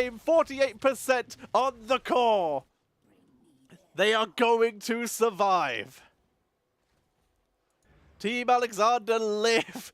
The potential backdoor being hovered. Look at this. Liam showing on the map to give them fear, to make them believe they can't do boss, to prevent them doing anything. The Web Weavers will spawn. Nacho Jin, though. The patience, the control coming in from Team Alexander to not fall for that, to not give up on the things that could get them back into the game. They don't fall for the backdoor feint. They turn in. That's going to de-push the lanes. That will buy them some time. They get boss. They remove a death condition. And more importantly, they saved most of the gems and turned them in after that fight. Mistakes aside, Team Alexander showing why they deserve to be in this series. The patience and control and sheer macro level knowledge we are seeing is putting them in this game. Cattle pulling away. Level 20 is available for them. Hasn't picked it yet. We see the Winter Mute respect the elderly. Big silence plays. Bolt of the Storm. Full level away for the side of Team Alexander. Upgraded bunker. Fortified bunker coming in from Liam. Fort 1 goes down in top lane. Fort 2 in bot lane. Liam just going to tank this as best he can. Big stun. Going to be able to pull back underneath keep. ETC has dived into the backline. Mosh Pit is available. Light Bomb. There's respect the only, but it doesn't matter. But here comes the Winter Mute. Are they in trouble? Anduin, hide. He backs away. There's the waiting arrow to try and keep him alive. He's able to dive onto the backline. He self-heals and will survive. Liam coming in for the attempted save, but Nacho Jin is diving deep. There's the bunker. Can they stop him? He's body blocked by his own bunker. He dives back in to try and stay alive. He tries to get the rubies, but he can't reach them. The bunker, it denies him twice. Betrayals from both sides. Betrayed by his own bunker. They go deep. Team Alexander, they're in this game. They look to take the Bruiser camp. They have enough for a second turn-in. Is this happening, chat? Are they doing it? There's the route. Slows them down. The momentum. This is what VGM need to do. Keep stopping that momentum. ETC, he did not pick his level 20 before he perished in that fight. He let it go. Double pulls. Glyph of Faith coming in, and that's what Team Alexander need now. They need faith, and they need that glyph. That double pull to keep people safe from the ETC dives is gonna be big. Seraphim, more unstoppables, keeping them alive, keeping them going. The rewind for the Muradin Shadow Orb Huntress. It's murdering time. And of course, even more sustained here for Reyna. Get that Inspire and Adrenaline Rush. Keep that sustain going. Minions on the way. There we go. Level 20 finally select for ETC. He's gone for the tour bus. The Web Weavers are here. This might be Team Alexander's last attempt to make something happen. They're gonna get this fort. It's not being defended. It will perish. Level 20 is available for both teams. Every talent that can be stacked is stacked. Lockdown over the wall. Tether, Mocha. Mocha survives. Nacho Jin dives through the sidewall. 3-man stun. No follow-up. It's a lot of damage. Front wall taken out. They're looking for it. They're looking for the keep. Spell dives deep. Stun to the backline. The Web Weaver is basically gone now, though. They will not get this keep. There's still pressure onto top lane. The Web Weaver not looking too healthy, though. Bot lane as well. That slowly ticking down health of the Web Weavers is going to potentially scupper them here. They gotta get a keep. They've got to relieve some of that catapult pressure, but VGM, they remain composed. They play safe. Stun onto Lockdown. If they kill Lockdown now, that's huge. Glyph of Faith. But there comes the Torbus. It gets 2, but the damage, even if it's already been used. Here comes the Light Bomb, but it's cleansed out easily by Mocha. It's a full retreat coming out from Alexander. The bunker is down, and that is their cue to say bye, skedaddle. And they are going to back away. The Glyph of Faith comes in clutch there. The Torbus to attempt to follow up on it. And they do get 2 stuns, but the abilities had already been used to try and finish off Lockdown. They do live. They're looking for Mocha. Mocha though. Bolt to the storm into the backline. Warden's Cage gets nothing. Nacho Jin is diving deep. There's the stun from Cattle, who's going to get good face mults, which is going to get the cooldown reduction on that mosh pit really low. Nacho Jin! He sniped away. First kill in the fight. Heavy over the walls. Big stuns. They dive him. Heavy's down as well. That removes the healing. Mosh pit's back though. There's the pull, but Torbus this time gets them. Can they get the kill though? Tiger, he needs cooldowns. They're going to split his big stuns onto Gondar, but Gondar tags through. Big dive. Backline kill. Lockdown gets it as Cattle's going to back away. Liam and Cattle porting back. Team Alexander, they move through the keep. They've done it from no keeps. They move through. They just have to avoid the mosh pit one more time as the core is being targeted. They look for Hyde. They look for Lockdown. The face melt is good. 42 seconds left. The rush is there. They're looking for Gondar. He's able to medallion to keep himself alive. They kite it beautifully though. And Team Alexander take us to game number 3. What a performance! What a comeback! Ladies and gentlemen, welcome to the series! Unbelievable! From 12 kills to, from I believe 9 kills to 1, with all keeps down. Team Alexander, they pop up from a 47% core. They pop up, they turn around, and they are taking us to the next game in the series. Unbelievable. The Sledgehammer Bonk feels good. Feels amazing. Wow. Absolutely unbelievable performances. Look at the stacks in the end there. Nacho Jin cleaning everything. Just split push forever. Feels good, dude. Really nicely played there. Lockdown on that Maiev did their best, even though they don't have the highest damage output in the game. Some of those tethers and just the pressure that was applied was a really big deal. Jinxie Cat, thank you very much for the raid. I just caught it. Very appreciated. And on the other side, Team Alexander. Again, Mocha is absolutely terrifying. Cattle, the mosh pits, really did it. Really got so many opportunities. But Jada, Tiger JK, scuppered not by their own skill or by any mistakes, but by the power of cooldowns. The only thing that stopped them winning that game, outside of some insane pulls, some insane leap of faith by Hyde, the only thing that stopped them was an absolutely mental issue with cooldowns, and even with the Icy Veins to try and help that. But they got the burst, then the pull came out, and the Torbus every time. Cattle on point, but the cooldowns were burned. They didn't have the finish. Unreal. Unreal. We are going to be getting ready for a game number 3 in this best of 5 series. I said it right this time. Feels good. Oh, team We got some good games. I told you we had some good games. Absolute dominance in game number 1. 0 kills achieved by Team Alexander. And it looked like game number 2 was more of the same. Until we got to those later levels. Until we got to those rail backline plays. Until we got to that quick kill to deny so many gems. This is the performance. These are the performances that we watch Storm Division for. Tell your friends that this match is going on right now. Show them the VOD if they are asleep, if they are in Europe. You show them this VOD tomorrow.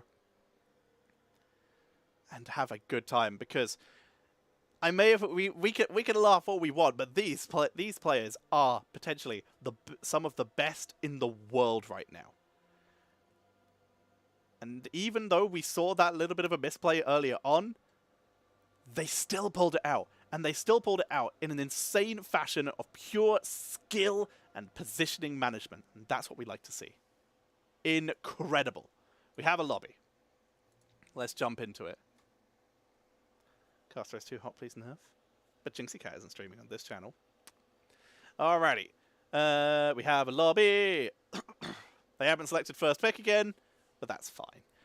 Alrighty, once again, everybody, if you are enjoying this show, if you want to support the players after that insane performance, after these insane games, then make sure, there we go, they selected that for me, make sure you hit !matcha Reno in chat. If you do that, you can go ahead and check who is going, you can donate to the prize pool for Storm Division. Now, that will be open until December, which is when Storm Division ends. It's open all the way until Storm Division finishes.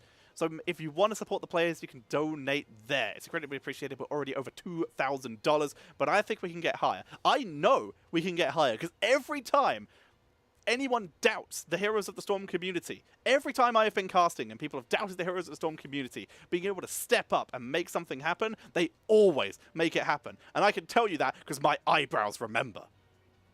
We know it can happen. And I believe in you, and you can support that. If you want to support the casters, though, you can hit that sub button or that bit donate button, because when you do so, anyone who is casting Storm Division matches at the time of your donations or subs, they get supported directly.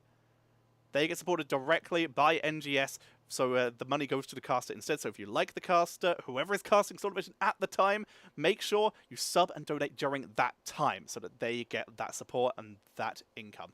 But if you want to support the people behind the scenes, if you want to support the people behind the scenes, the web developers, the admins, the mods, the incredible people who make not just Storm Division, but the amateur series happen as well. They work so hard. They work so hard. If you want to support them, then you can go to the Patreon. The Nexus Gaming Series Patreon, I believe there's an exclamation mark Patreon in chat. Jinxie Cat, thank you for the bits. And you can support the mods and NGS itself through the Patreon. There's some amazing stuff being made for that. All these assets, all these caster tools are created with the help of that. The website is maintained with that. You can support the people behind the scenes and keep NGS running. We're at our 3-year anniversary. Season 10 of NGS is what we're in right now. Feels good. The draft has started, but no one has banned anything yet, so here are the maps. You can see we've already been through. So far, every team that has picked a map has become victorious on said map.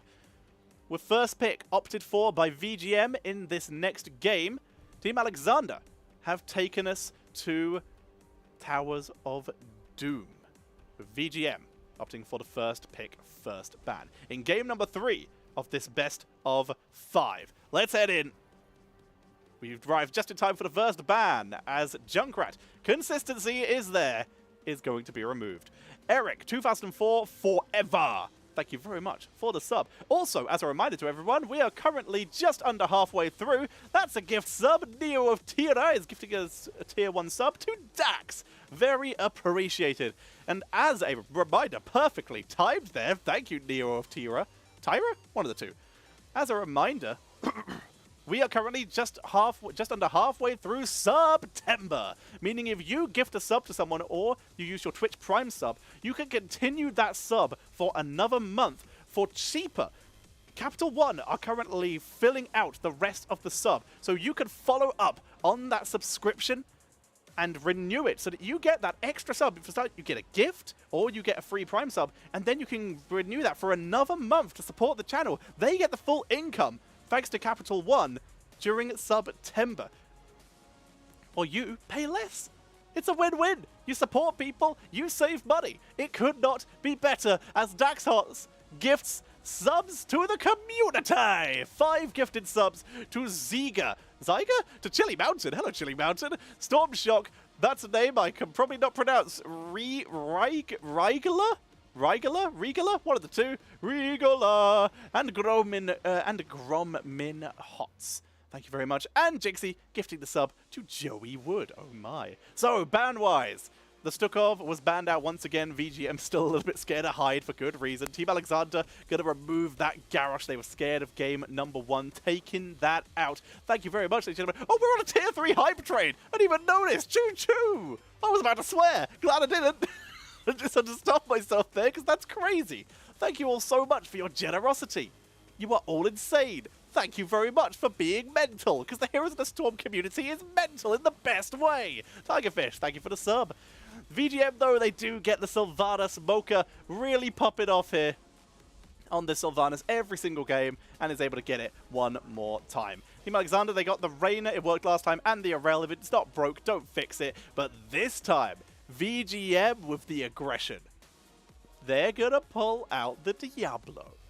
It's time for Cattle to get the engages. It's time for Cattle to dive deep. See if he can pull it off.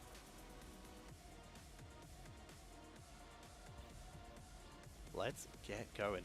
Ladies and gentlemen, we have just under 3 minutes left on the hype train. We're 67% of the way through Tier 3. Thank you so much for your generosity. Choo-choo, all aboard, honk honk, let's go. As Malthael is removed. There's another some bits, 500 bits from O'Malley Music. Thank you so much for your generosity. You are absolutely incredible. Also, that emote is adorable. I've never seen that one before. ETC very sensibly banned out by VGM. Diablo is one of the best tanks, but ETC is one of the kings right now of just accidental wins. It only takes one mosh, and when you have it every 20 seconds, it's pretty easy to get that just one mosh. Team Alexander.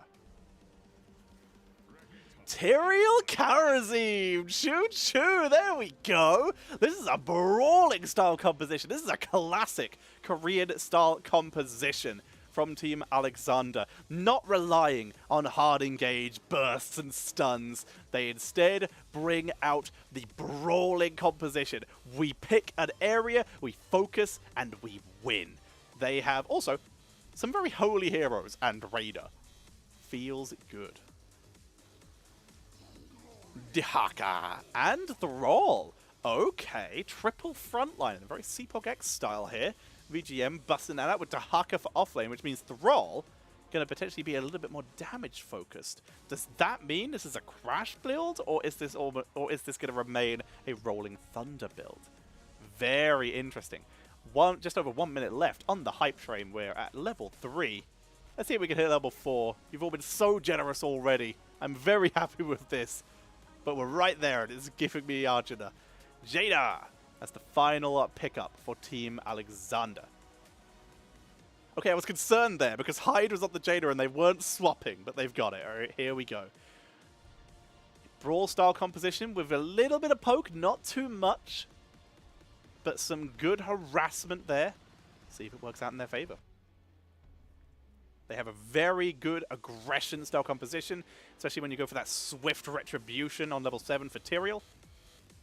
That will allow Karazim and Reyna to really get stuck in and get some value going. Ladies and gentlemen, we are getting ready to head into match number 3 in this best of 5 series. Who is going to take the lead? Who is going to put themselves at match point? We're going to be finding out because that loading screen was damn fast. And we're heading in. Let's go! On the left-hand side, it is Team Alexander with Nacho Jin on the Aurel, Gundar on the Reyna, Lockdown on the Jaina, and currently AFK in base. There we go. Spell on the Tyrael and Hyde on the Karazim. They are Team Alexander. And on the right-hand side, thank you very much, everybody, for the level 3 hype train. So appreciated. On the right-hand side, VGM Gaming. Heavy on the Deckard Kane. Tiger JK on the Thrall. Mocha back on the Sylvanas. If it ain't broke, keep killing them with it. Cattle on the Diablo. Liam going to be playing the Dahaka. And we are getting started. No center brawl for the side. No center brawl for Team Alexander. They don't want to take the risk because they're against a triple frontline. Too much CC, not worth the risk. Speaking of risk, Cattle gonna check it with his face, but there's no CC to really set it up. If anyone else would come down there, they might have tried for that kill. There's the stuns, though. Spell in danger. Nice amulet there. The medallion shuts it down. Now the turnaround attempt onto Tiger. Blizzard is good. The charge, they rush it down. They get it with the Eldarin. But Gondar, he medallions. He's out too. They've got it. And Team Alexander pick up first blood for the first time in 3 games. They get first blood. Unbelievable. Gonna be seeing VGM. Liam just trying to soak up top lane.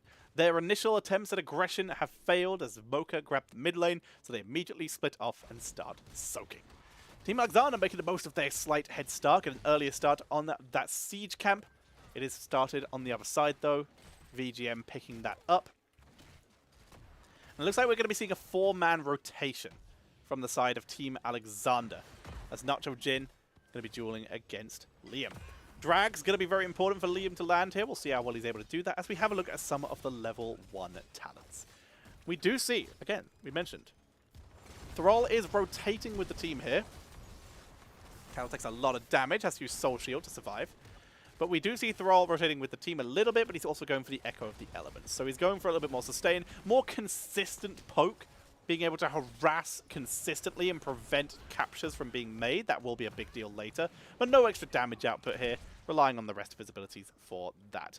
It is an Iron Fist, no surprise there. For the Karazim, are they going for Liam? He's pretty fast. He's almost at towers. He makes it out. An attempt was made. Uh-oh. Bush gank, looking for spell. Spell's gone. He has a sword, and he knows how to use it to teleport for some reason. Unstable Poison, quick wave clear coming in for the side of VGM. Another Fire Stomp build coming in for Cattle. It's Ruby again, Sapphire Ruby. Will we see full gem build? Almost certainly not. Hero Stalker for Liam. He's looking to play Saucy. Penetrating round, denying an engage, as we also see the Bound by Law. This is the hard chase talent coming in for Spell. This allows him to actually be disruptive, something that Tyrael lacks normally. It's a very important talent if you're actually intending to peel and frontline for your team. Nacho Jin, not looking for his own side. He delays Liam. We're going to see Jaina running up, lockdown, grabs this. And it's all about delay tactics. In the meantime, Gondar dueling Mocha. The dive from high. That's going to force Mocha to back out. Spell causing enough of a distraction. There's the left-hand side. Right-hand side is taken. Tiger JK able to pick that up. Root on Gondar. He doesn't have Medallion. Used it at the start of the game. Still a minute and a bit before he's going to get that. Lockdown, channeling it in. Dahaka not going to interrupt, and this is going to be a 2-for-1 in favor of Team Alexander, but will they lose Hyde for it? Hyde, he fast! He gets out. Hand of Freedom, good ability, and the counter kill. Team Alexander, finally, they're popping off, they're showing up, and we're in a series. Team Alexander gets their second kill of the game, taking out the Thrall. Spell is looked for by Cattle, but he can't find the angle. That speed boost that Spell gets, CTSD, dancing around him here. Mocha, he's so low. Mocha S! Mocha S tier! Lockdown charged in, medallions to dodge the root. Hyde is deep. Mocha! Tyrael's dead. The greed is punished. Hyde is focused. He's chased down. Can he get out? He can. Radiant Dash gets him out of danger. Diablo is traded for Tyrael. It's a 1-for-1. But Mocha lives. Lives to be delicious another day. As we do see the wave clear continuing top lane, holding out as both teams. The game calms down a bit. Both teams make their way over to their mercenary camps and begin setting themselves up.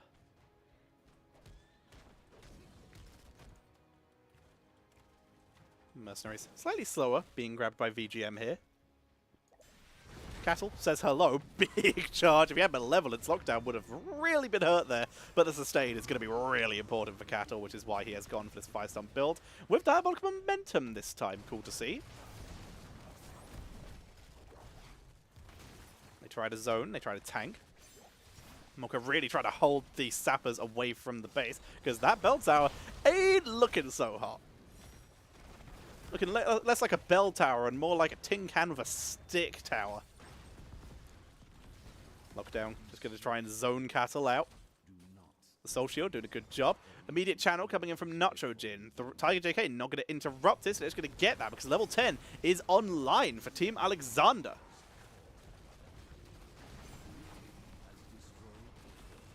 They chase it. Backs away. Oh, is it Mocha? I don't know. I'll say Mocha because I've started, so I'll finish. I'll ask them after the game if I'm pronouncing it wrong. But I will trust the player. Double channel comes in. Lots of shots onto the core, and VGM falls a little bit behind. Only Water Elemental has been used. It has already been slain. Big charge. Not into the death zone. Stay a while. Seven-sided does come out. APOC with the silence. They're going to try and get spell here. Liam from behind. Isolation. Grab spell. They've already managed to kill off Mocha here. And the charge beautifully executed by VGM. Grabbing themselves 2 kills. Tyrael will explode. Their first 2 kills of the game. And that is big comeback experience.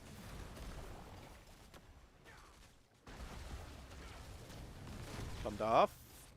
Trying to just do some damage to Catalyst. They're going to try and body block out Lockdown. But their follow-up is Tiger JK, a melee character. They cannot follow up for kills right now.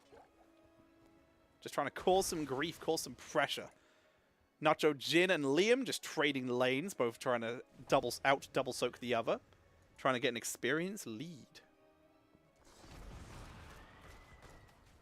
He's used to it. Fair enough. I'll ask them after the game. After the series, at least. For now, though, it shall be Mocha. Gondar cleans up. Uses the Banshee, because of course it regens very quickly. And the power of Sylvanas. The second that bell tower is left alone, it is reclaimed by VGM Gaming. Level 13 just around the corner. Can they find enough minions? Because all the lanes are pushed up to grab it before the objective. They don't look like they maybe even want minions. Maybe they're looking for heroes. Scroll of Sealing and Ruby shuts it down. Dahaka tunnels in. They look for Gondar, but it's too fast. In the meantime, though, completely uncontested, Nacho just going to channel. Dahaka tunneled down here. They're just going to get the double again. Oh, Liam. Oh, Liam. He's going to try and use his self-heal. 7-sided spread between 3. They get Jaina. If they can get 2 kills out of this, it might be worth. Sappers in top lane. Crash in. Spell silenced by the isolation. Gonna try and retreat, charges out, Swift Retribution, Gondar, penetrating round, but that is another 8 shots capped by Nacho Jin, and they're getting very close to claiming top there. Very impressive so far. Nacho Jin continuing to pile on the pressure. This is the most dominant Team Alexander have looked in the early game in any of these series so far. Pressure continuously applied. Cruelty coming in for Cattle here. So we're still going for that CC chain. Just not going for the healing offer, go for the burst protection that the Soul Shield offers instead. Very sensible. Heavy.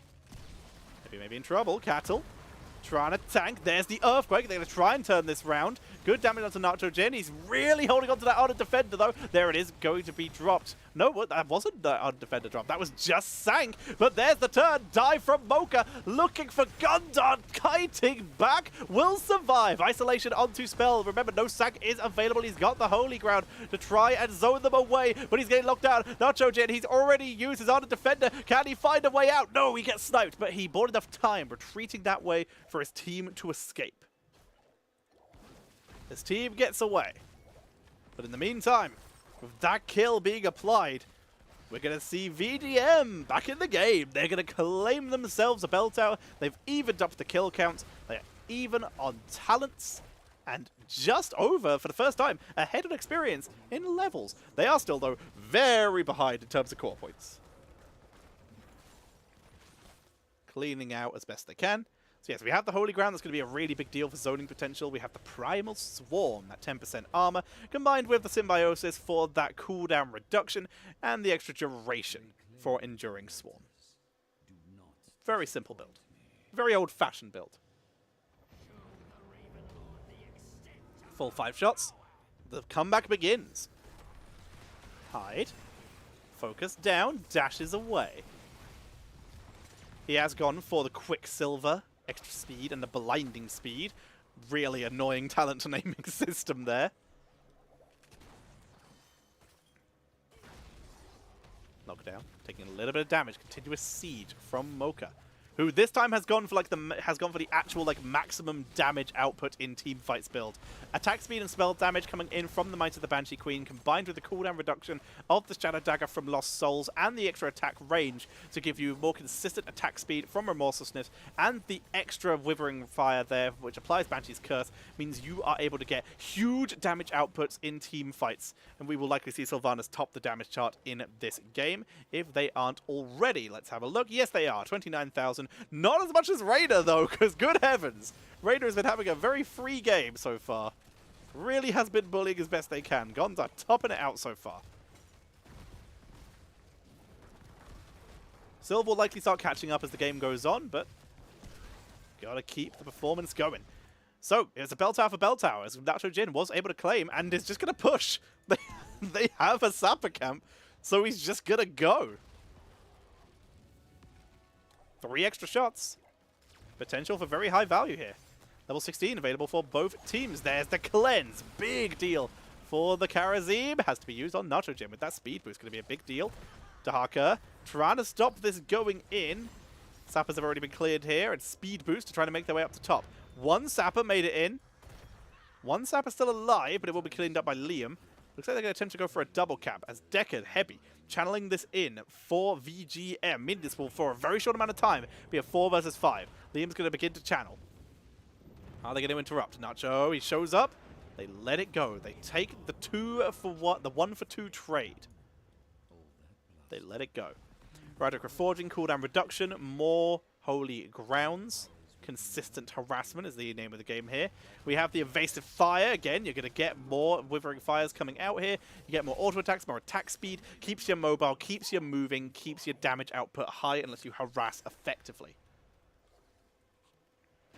The Elongated Tongue coming in for the Dahaka. Really looking to find targets here. 10 health to 23. Even though they took a down trade, Team Alexander still with a solid lead. Trying to set themselves up. Holy Ground was used. Mocha escaping over the Holy Ground with Withering Fire. Able to get away. Sorry, Haunting Wave on Withering Fire.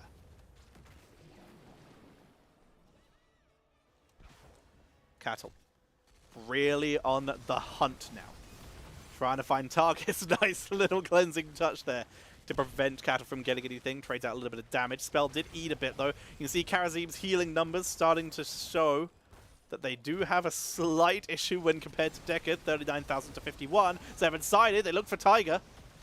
Trying to isolate with Holy Ground. Unable to do so. Gondar again. Full freedom in terms of damage output. Cleanse, keeping Gondar moving. As long as he has freedom, they have damage. Oh, that might have been a misplay on the rotation from Hyde. He gets an Nacho Jin to dash to, though. That's going to allow him to sneak away, but not looking for Jada. Isolation on the backline by Liam, looking for Spell. There's the sack. That will pop the isolation, but they're still completely split here. Gondar in full retreat, chased down by Mocha. Good slow, though. Nacho Jin may have again just saved his team the game. He's going to honor defender. A huge chase from Tiger, who will be punished for that. Tiger is down. There is a single bell tower here. Yorel did fall. It's a 2 for 1, though, in favor of VGM. But they are down bell towers right now. They might just delay this, but they can't afford to. Even though it's a 3v4, Team Alexander try to force them to cap this. No extra shots. Not allowed. You will be denied. You will take this. It's not efficient for you, but it's all you're getting. 3 shots onto the core. 20 health to 10. Camp being taken. Team Alexander really trying to pile on the pressure. Holy Ground trying to separate. That was a deletion. Goodbye. They're going to get Cattle 7-sided. Cattle is donezo. And they try to turn onto Liam. The split fights. Divide and conquer. It's Team Alexander all the way as they pick up another 2 kills. 3 if you count Diablo, who is now respawned with 0 souls. Water Elemental going to assist the minion wave in pushing in the middle bell tower. Not going to get any further. It didn't have a huge amount of duration. And boss is claimed. 6 health left on the core of VGM. Maybe he needs to be very careful where he's standing. 6 health to 20. Team Alexander, tactical losses of core health. Tactical shots being given up to keep their lead, to not risk a fight that they don't have to take. Kettle sees it, does not want to engage. With no souls, he would perish.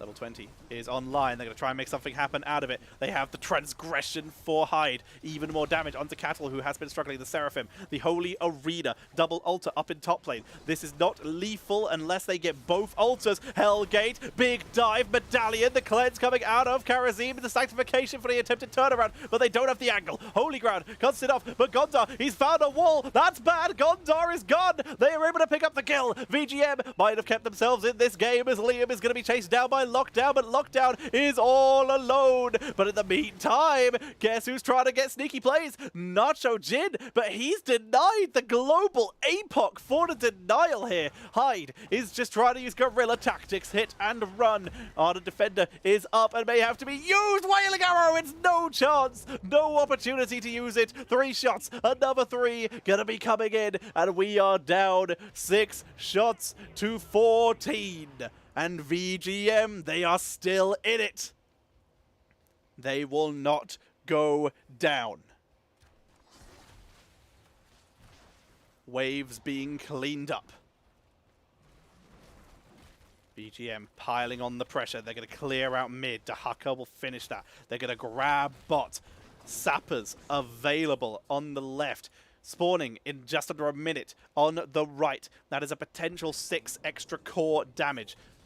Sappers will be grabbed in top lane to prevent any extra value and create a split focus. But right now, VGM, they should put a lot of effort into protecting this Sapper camp. Yorel is still down for 9 seconds. Tyrael ports back. Makes his way to the team. Gondar continues to bully. Wintermute trying to focus. They're just going to try and take out Cattle alone. 7-sided has to be used to dodge the sleep. It still catches him. Can Cattle find the angle?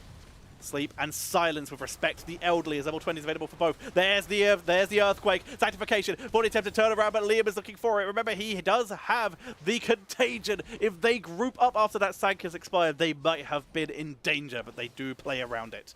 They do survive. Spell continues to harass, to annoy. The Sappers have been slain. No extra core damage. Double altar phase. Still lethal, even with the amount of core health. Even with the amount of altars that VGM hold.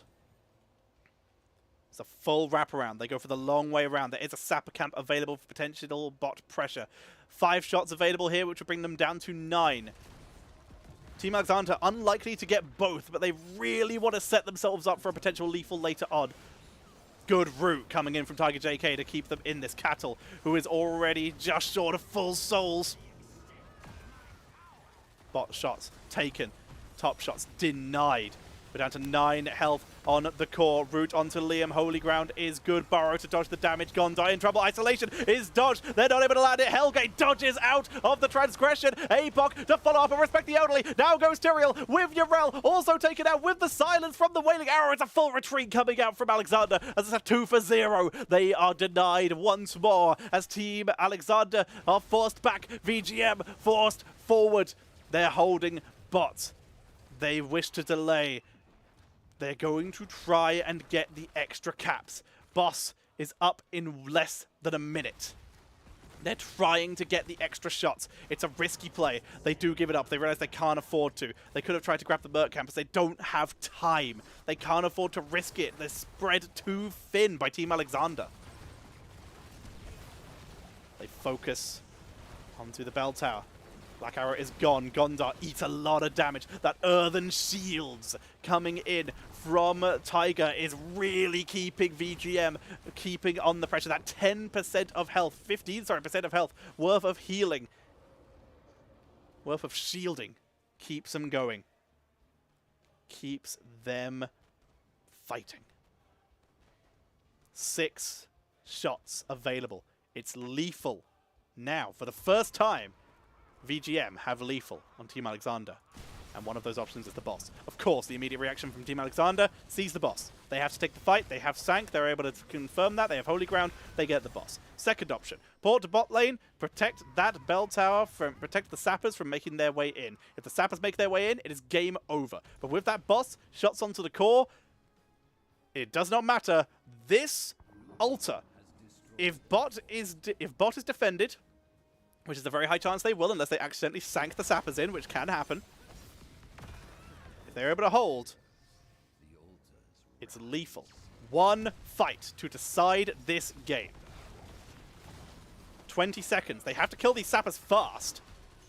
Jaina. Ooh, accidentally holy grounding the sappers away. Here comes Liam looking for the contagion. Trying to get it. The altar. 12 seconds out. Sappers looking low. Hellgate cleansed out. Seven-sided. Transgression. Cattle. He's low. 12 health. He gets out. Cattle is able to survive. No one. Dahaka has made his way over to the altar though. No one can reach him. It's too late. It's too late as Liam gets the channel. And that is going to be game number 3 going over to VGM. As they get match point and bring themselves one game closer to moving up ahead and continuing to claim their position as the #1 seed in Storm Division. What a performance by these two teams. The closest game so far as VGM continue to control, looking behind for the first time in the early game. But it's the late game they were able to turn. The Dahaka Tunnel, of course. Massive delay tactics. The slows, the roots, the Sapphire coming in from Deckard saved the game. The slows from Sapphire combined with the Earthquake kept them busy for just long enough and prevented Team Alexander from making their way onto Dahaka. Great performances by both these teams. Here are the talents for if you need them. Level 20 talents that were most important, of course. The Earthen Shields, that kept VGM Gaming in these games so many times. 15% of max health as shielding, which, for someone like Diablo, is a pretty big deal. It's pretty good, yo. The Hellgate allowing them those engages and the Deafening Blast and the Contagion. 2 silences. 3 if you include Respect the Elderly to try and follow up if they can time it after Holy Arena. Karazim really did a good job there. Transgression really trying to blast through Cattle in that last fight, but got out with just a slither of health. But he did live. He did live. Ladies and gentlemen, this series is insane. I'm going to take a quick drink. I'm going to cover up logos because they need to sponsor Nexus Gaming Series Storm Division. Sponsor Nexus Gaming Series in general.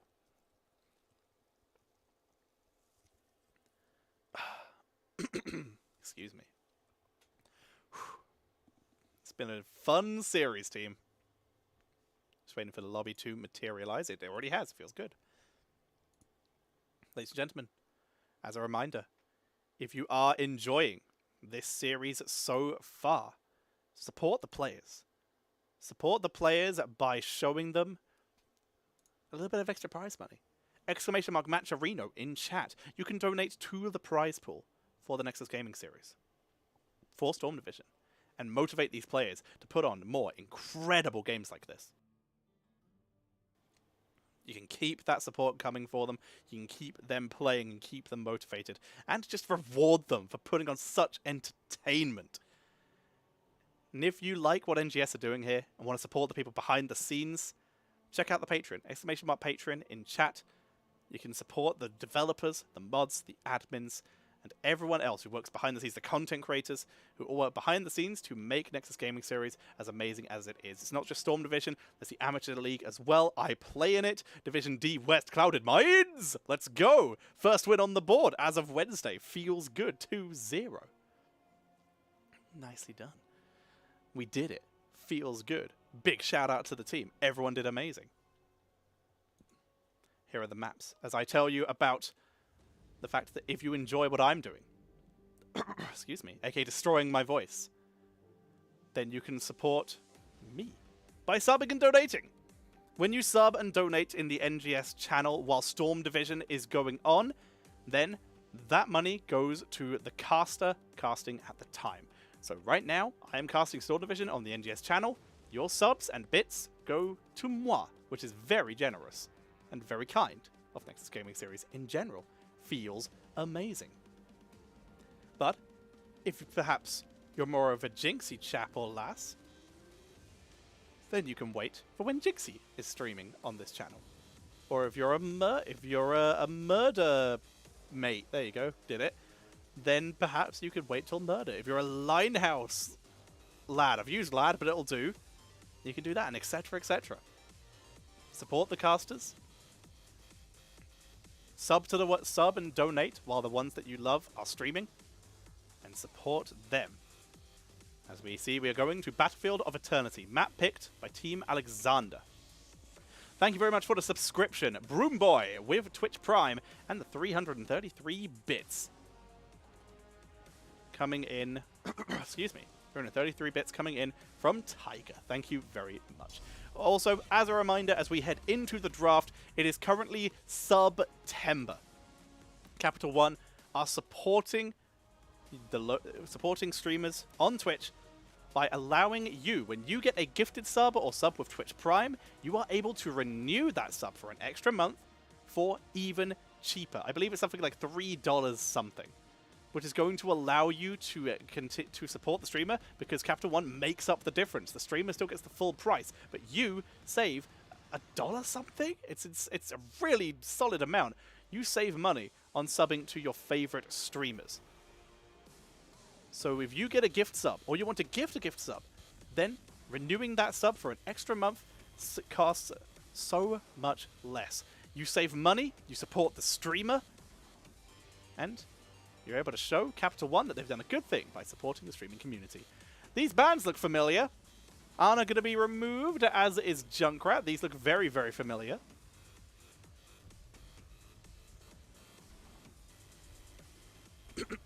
Excuse me. What are we going to see next? It's Stukov. This is all very familiar. This has been a very predictable draft. Could it be Garrosh by any chance? Or maybe not, actually. It's a different map. Maybe this is Is it finally time for the self ban? Is it a Diablo ban? We will see. Zatiochi? I can't pronounce that one. Thank you very much for your sub at a tier 1. It's the Garrosh. I was right the first time. Should have trusted my gut.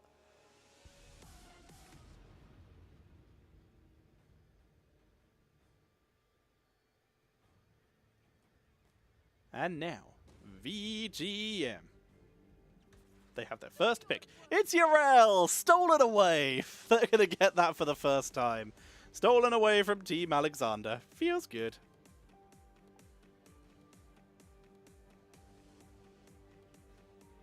Team Alexander now, though. Oh, you know what I really want him to do? I want him to steal Sylve. I'm pretty sure that Nachojin can play it.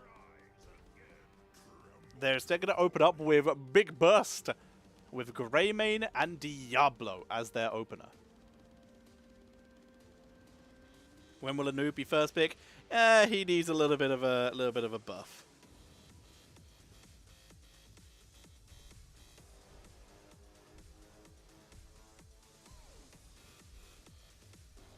VGM now.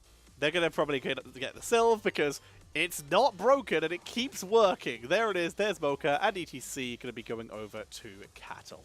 The punishing mosh pit plays. See if they can turn that into some delicious kills.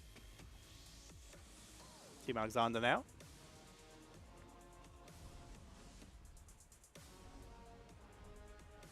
Their bans. ETC, Sylve. Last time there was a Jaina in this composition. Might still be worth a pickup. It's going to be the Reyna removed here.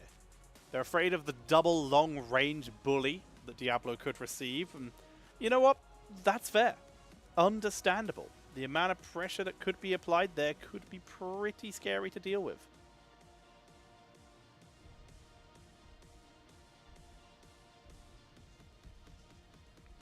VGM Gaming now.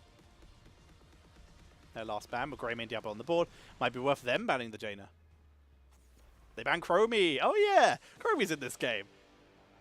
Picked so heavily in the first games, and now just ignored all the way through to the last ban. Team Alexander now. Extra burst follow-up for the Diablo. What are we going to be seeing there? Jaina, Kel'Thuzad, Mephisto, Li Ming. That's what it's going to be. Reset City. And Malfurion. Where does Li Ming like to rest? In the Reset City. As Malfurion. Mana for Li Ming, healing even after he dives for Greymane and Diablo. Decade Kane going to be coming in. Maybe this will be an Emerald game. I think this one might be Emerald with Malfurion on the board, but that might mean we don't see Sapphire or we don't see Ruby. Potion shielding might be important here with the extra burst. And it's Tychus to finish the job. Eat that Diablo.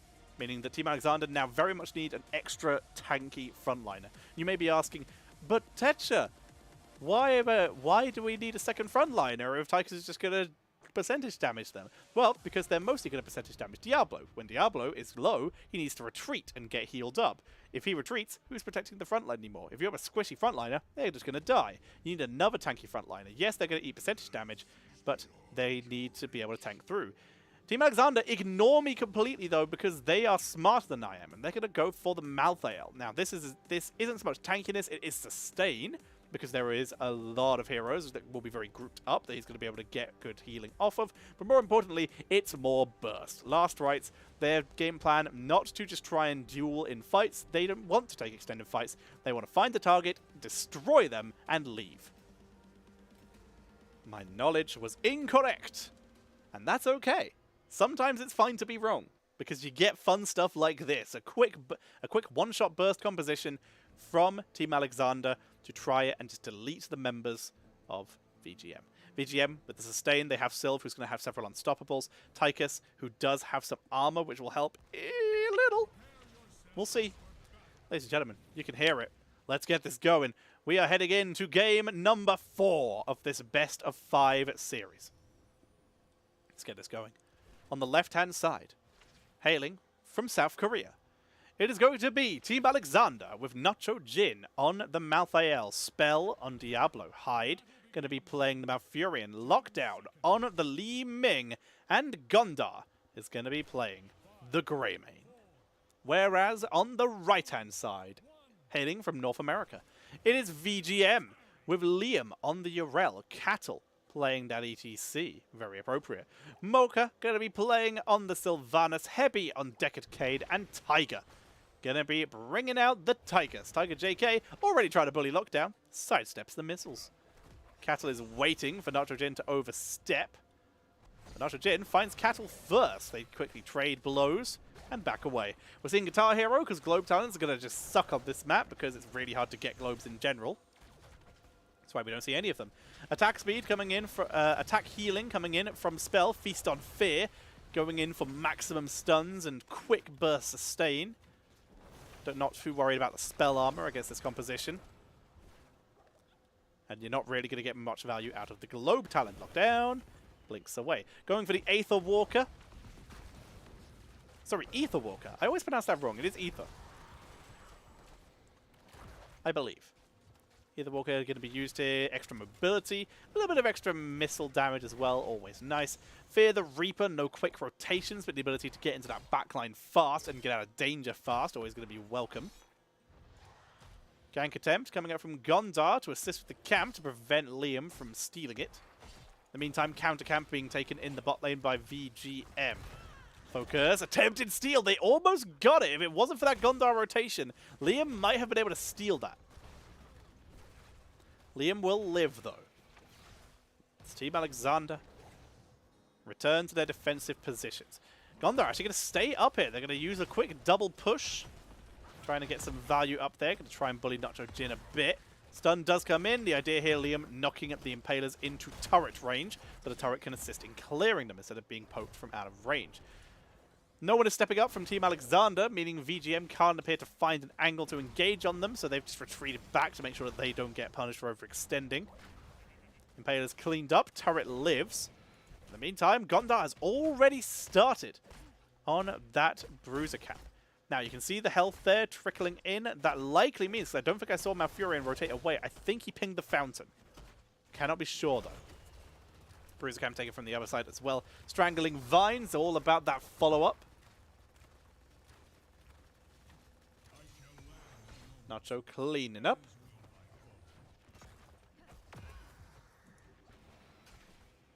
Lockdown, pinging away at Cattle. Just trying to be annoying.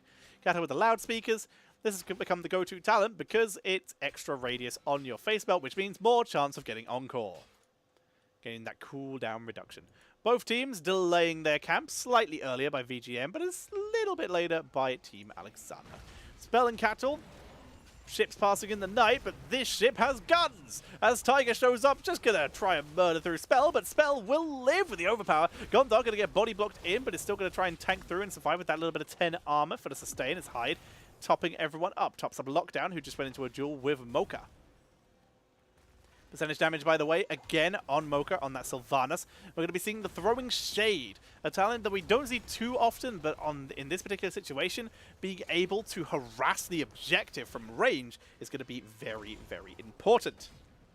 Nacho Jin's already started on that. We have the bigger they are coming in for Tychus, which is used on Spell. Blasts him down. Didn't have a chance to react. Just eaten alive. And Hyde, coming in to help, gonna meet the same fate. But in the meantime, halftime show is achieved by Team Alexander. They grab the halftime show, making the most of the fact that there was a distraction in the form of their friends dying. Gondar, he wants to try and get some poke damage, but Cattle is going to rumble this, and that means Gondar going to get wrapped around on. Oh, the medallion is baited. Face melt into the root. Power slide still available. Going to use it to escape, though. They took some damage, and with that, race is going to be actually pretty close here. It's going to be down to the wire. It's going to go over to VGM. Very barely they were able to pick that up. 293 health, I think I saw there. Going to be seeing the Massacre coming in for Malthael. Is this a Tormented Souls game? I don't think so. I think Last Rites fits their comp better, but I've been wrong before. Calamity, of course.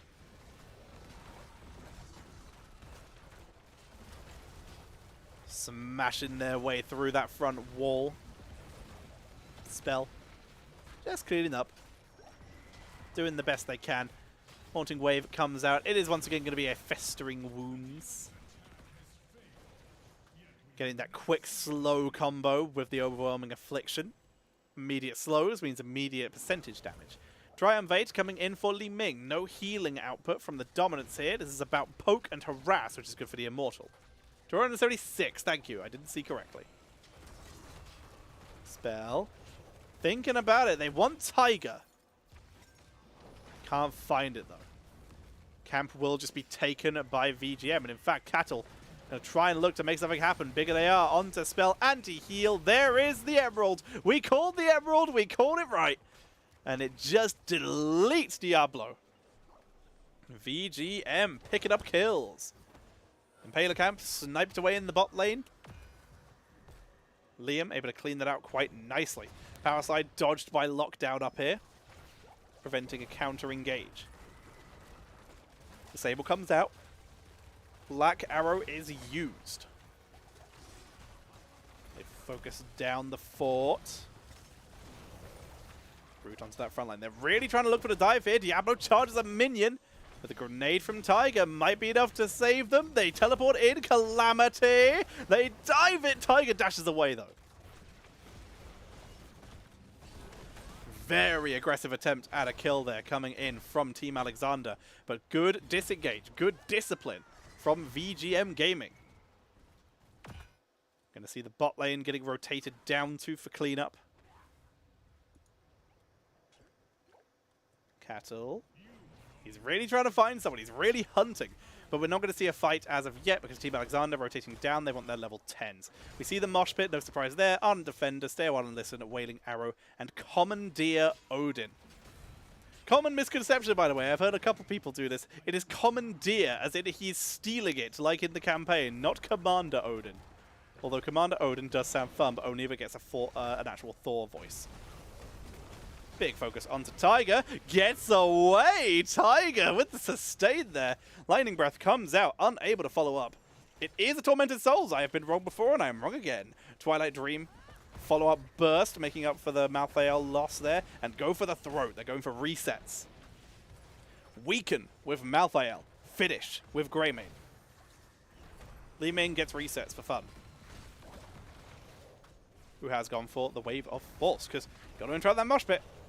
Siege coming in, a little bit of percentage damage is a little bit of a big deal. Good hammer into the ETC, who will not mosh. Tormented Souls on the back line. Greymane going to be taken out very early. Tormented Souls is already expiring as everyone else is distracted by Liam, who is causing a huge amount of grief. Strangling Vines is good, but in the meantime, Lockdown is trying to win the race from over the wall, buying time. He's so close, he will get this, but in the meantime, quick catch onto Malthael. The one-man mosh is achieved. Team Alexander get the Immortal, but they lose 2 members to that fight. Diablo did not have full souls, so he does not lose souls in that.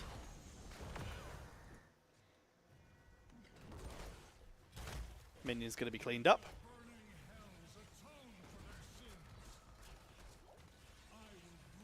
Tiger just going to eat his way through that Immortal.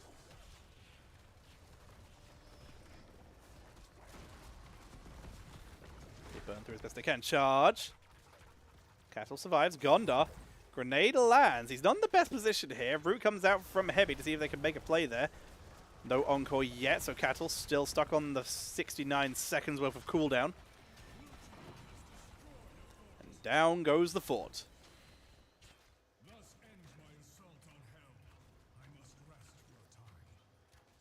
Immortal concludes.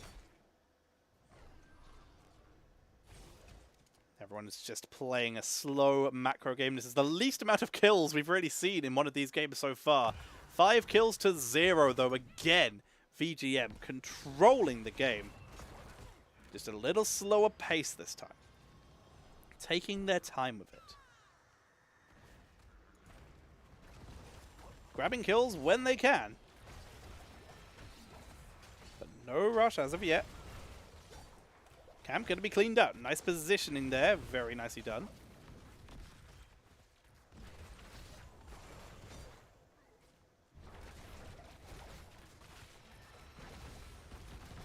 Top fort. Getting harassed. This is the most pressure Team Alexander have been able to put on for a while. In the meantime, Yorel is deep pushing bot lane because there was a camp down there, so there's currently a man advantage for Team Alexander. They lost their talent advantage for a little bit. We, of course, see the Encore. We see the Windrunner. This is all pretty standard talent-wise. Bit of a difference, though. Neo Steel Coating is going for the sustain, wants to survive the burst. Level 13 just around the corner for Team Alexander. As they play safe. Gondar rolls in to harass and eats a grenade to the face. Feels bad. We're going to be seeing the Illusionist. We see the Hellfire. Nature's swiftness on the prowl. Double movement speeds. Keep them sustained. Interesting, yeah, interesting that we do see here. Team Alexander starting off a Feast on Fear for the sustain in fights, but not going for any other auto-attack talents. Instead, consistently staying with the Fire Stomp style of build. There's the inevitable and even more cleanses coming in for Team Alexander. Bruiser's pushing in both lanes. Difference is, Team Alexander, despite not having a single kill, they are ahead in terms of structures. If they can stop that Bruiser camp making their way in, they will actually keep their lead here. Orb does hit. That's a Triumphate cooldown reduction. Going to be nice. Charge, but disengaged. Nicely done. Buying time. But in the meantime, again, Bruiser, first fort of VGM, might be able to achieve. Lockdown. Walks away. Cattle not following up with the hard push there. In the meantime, Sylv, Mocha goes for the race, but only is able to get a little bit of the shield off. As Team Alexander, they will get another Immortal here into the top lane. They just weakened. The Bruiser camp was able to conclude that top fort. Now they are in a position to try and make something happen. Maybe they can get a kill on the board, because right now, VGM, in terms of kills, in all of these games, VGM have definitely been playing very well. And have definitely have more kills overall. You see the big poke, charge, face melt to deny. Cattle, he's looking for the potential mosh, but he's going to be zoned away by Lockdown, who is kiting this beautifully. Pokes in. The fort goes down. They pressure onto top lane. Cattle, he's looking for his angle. Liam to maybe set it up. Liam goes over the wall, plays it safe. Cattle still trying to find the angle. The Immortal will die, but it will take down this front wall, setting up for a potential core, or potential keep push later. Tormented Souls into the backline. Cattle's going to be zoned away. He self-cleanses. There's to stay a while. Gonna catch the Grey Maid, but they can't make anything else happen. Gondar is stunned out. Pressure is there. The Sapphire comes out. Cattle is really looking deep for this. Liam trying to wrap around. They're very split. Hyde is in trouble. Knocked into Cattle. Cattle in trouble. Self-cleanse, but it's not enough. But in the meantime, Gondar on the backline is going to try and take out Tiger. The focus is there. Turns it onto Cattle. Picks up the kill. Gondar, he survives! Gondar's going to live. Finally going to be taken out by Liam, who self-cleanses as well to get out of the turnaround kill. It's a 2-for-2 between these teams. Both teams pick up kills. Both teams able to reset to a degree.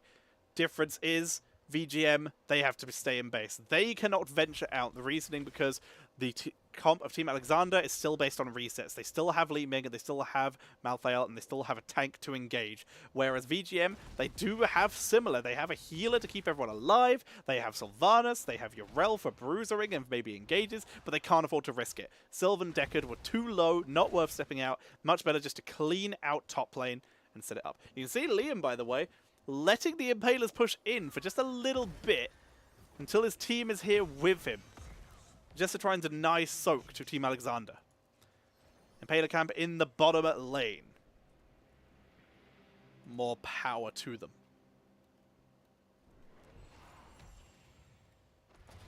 Cattle, face melts, gets away. Shadow Charge not landing the stun.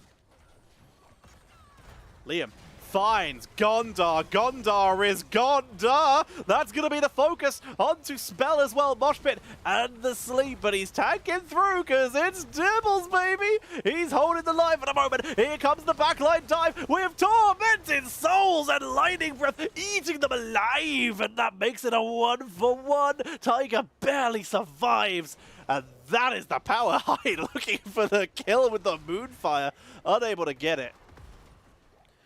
But that's a turnaround and a half there, making the play.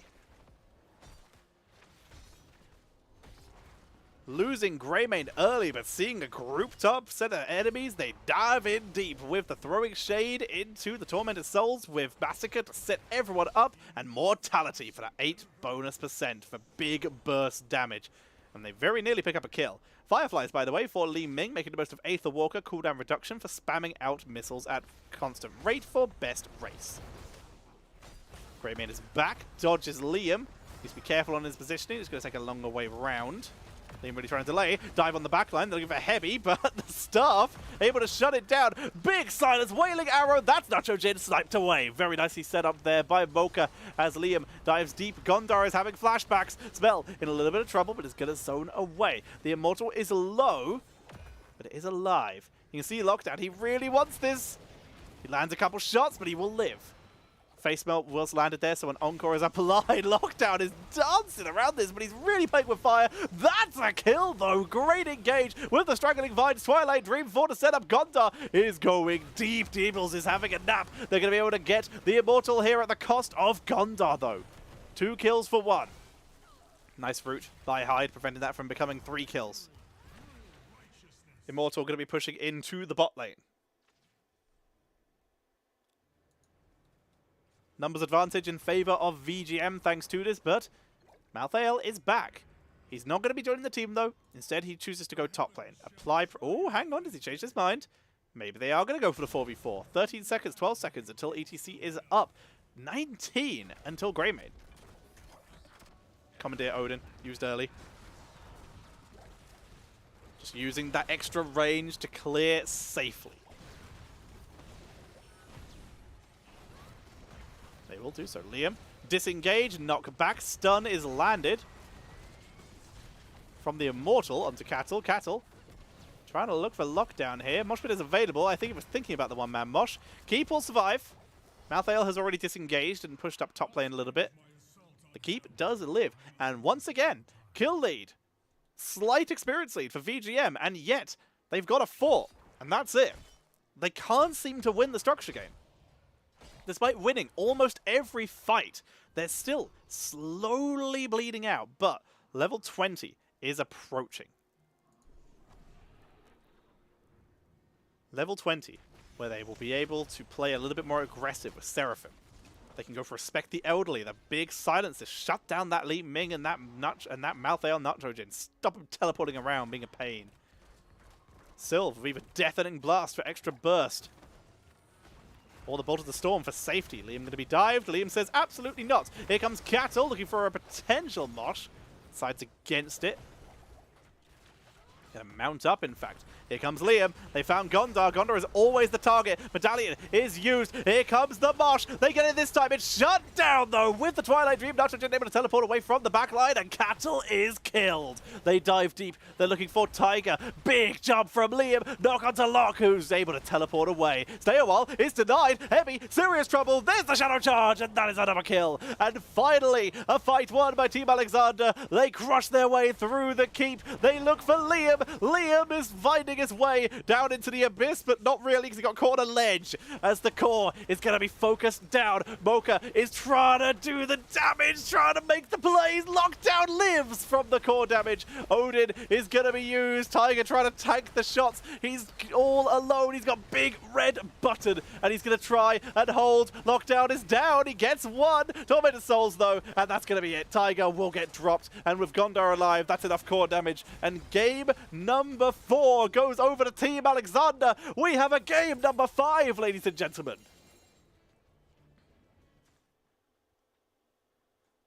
Let's be honest. When you saw that first game of the day, did anyone predict that this would end up going to a game number 5? Because, ladies and gentlemen, that is what is happening. These are the plays. These are the performances. The first game 5 of Storm Division. It's 4 AM in the morning for me, and I'm full of so much energy. Absolutely insane. You know what I am also full of, though? It's fluids. So what I'm going to do is very quickly put you guys on a break screen, and when we come back, it will be time for game number 5. Between the teams of VGM Gaming and Team Alexander. They're putting on a performance. Make sure you check out the match arena to support the players and keep them playing in Storm Division. If you want to support the caster, sub and donate right now. I'm having a lovely time. Try and support me so that I could afford to keep eating and having a good time and keep casting, because it's so much fun. And if you want to support the people behind the scenes, check out the Patreon, !Patreon, !Matcherino, !Patreon, !Caster, then sub and donate. Have a good time. Be right back with the final concluding game of this best of 5 series. Be right back, everyone.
All right, ladies and gentlemen, we have a lobby. I'm just sorting the map picks and bans now. Excuse me. Alrighty, it's a very interesting map to end on today, ladies and gentlemen. But I think we're getting ready to jump in. We are playing on North America. I believe we're playing on NA West. I'm not sure. All I know is the Koreans have been making the lobby, which is fair. They're playing from halfway across the world. And I would know it's halfway across the world. I've done that flight. It sucks. It's a long flight. One of the worst flights I've ever done. From a set of flights from Europe to Los Angeles, from the UK to Los Angeles, and then from Los Angeles to Korea, and then from Korea back to the UK, and then back from the UK back to Los Angeles. That was for Western Clash, Eastern Clash, home to rest for a bit, and then back for BlizzCon. That's one of the most grueling flight schedules I've ever had. It was very fun, though. Alrighty, let's take you to the maps and show you exactly what's going on in this series. What's up, fam? It's another Team Alexander map. VGM again opting for first pick.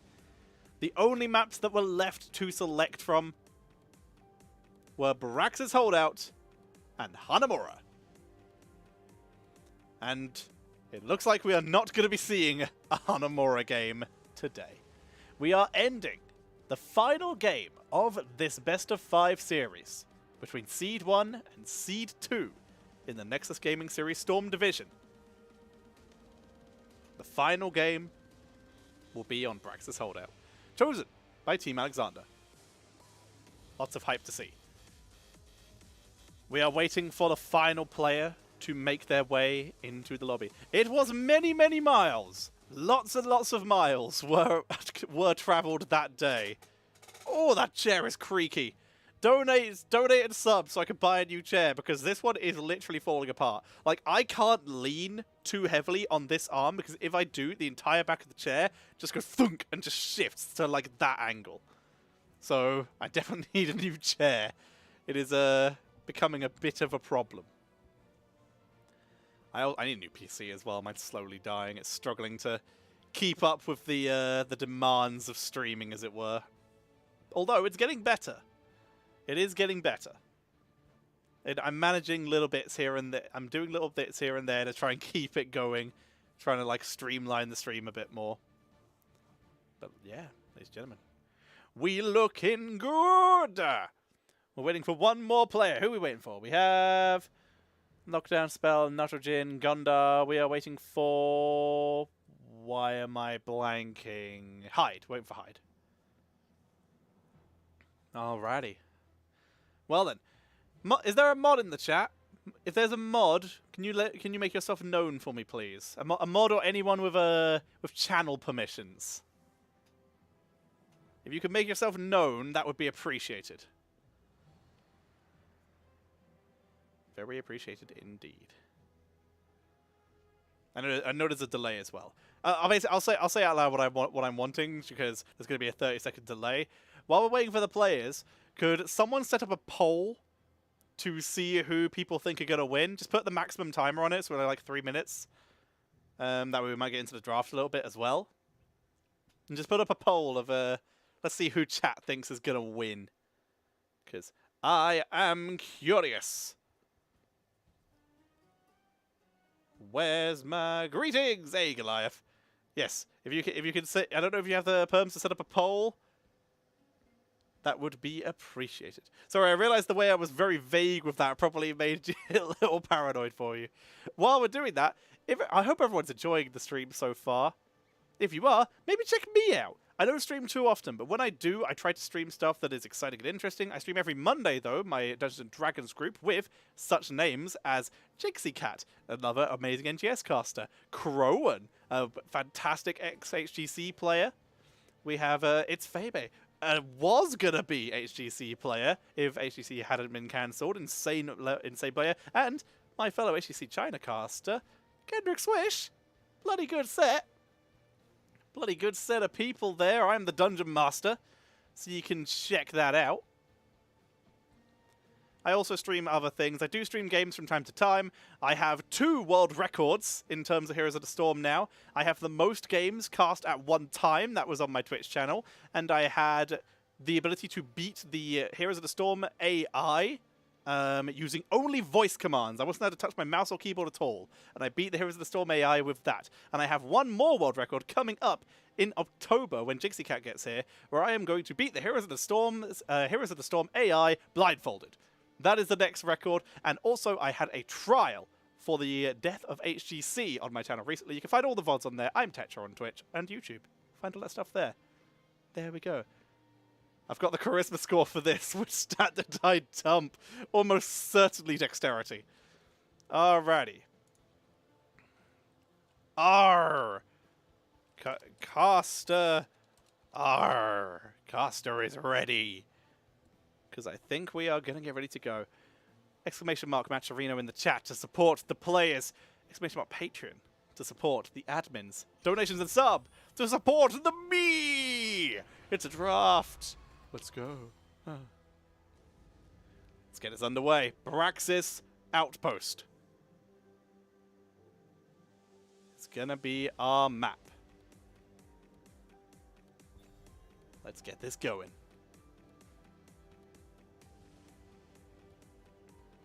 I also cast on my channel as well, so make sure you just follow me. I do things sometimes. How can you play it blindfolded? That's why I'm waiting till October, because Jixie Cat will be here in my house. And basically, what I'm going to do is have her explain the game to me and tell me what to do. She will be my seeing eye player. We have a delay. Yes, that is how I will be playing blindfolded. That is how that will be happening. Oh! Okay. Hang on. I'm going to quickly jump back to the lobby screen here. Can anyone see what the issue is? Tell me in chat if you can work out what the issue is. I'm going to disappear from the screen in 3, 2, 1. What is the issue with that lobby? What went wrong there? What mistake was made? I'll wait for the delay. See if anyone spots it. It took me a little bit. It took me a little bit to realize the mistake.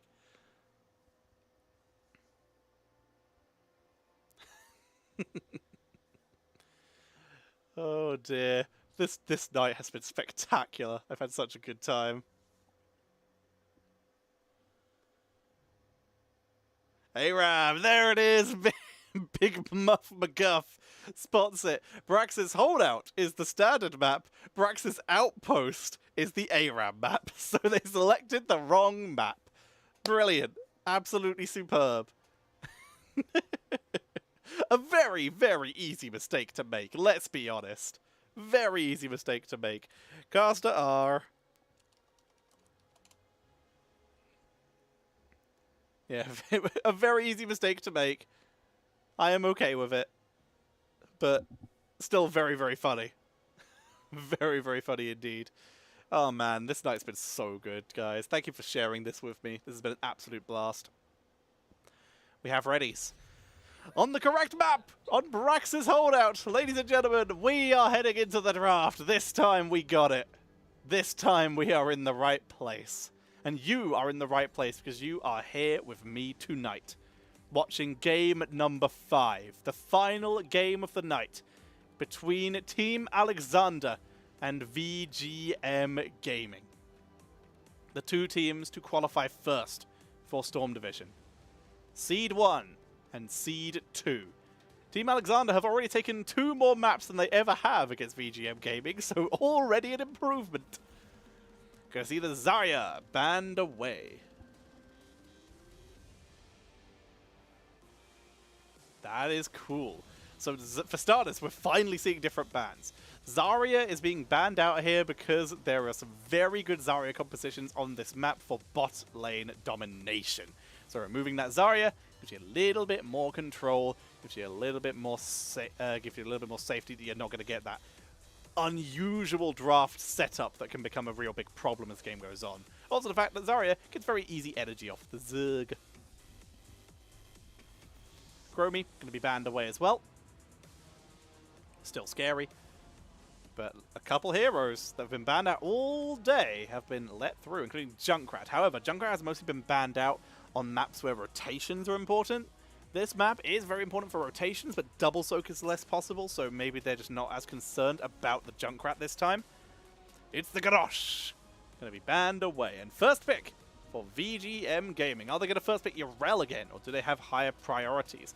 This is a map where Rexar becomes very, very solid. It's the Junkrat! He made it in! They didn't ban it because they were picking it! It's a bamboozle! Mocha is going to play the Junkrat unless we see a swap later on. Everything has been turned on its head.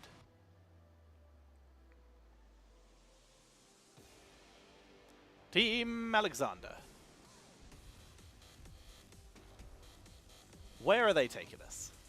Show us your plan. They get the Stukov! Hyde's going to get to play Stukov today, finally, after so many denials. But Gondar gets the Raider as well. Between Raider and Junkrat, both teams already have spectacular wave clear. VGM now. What do we see from them?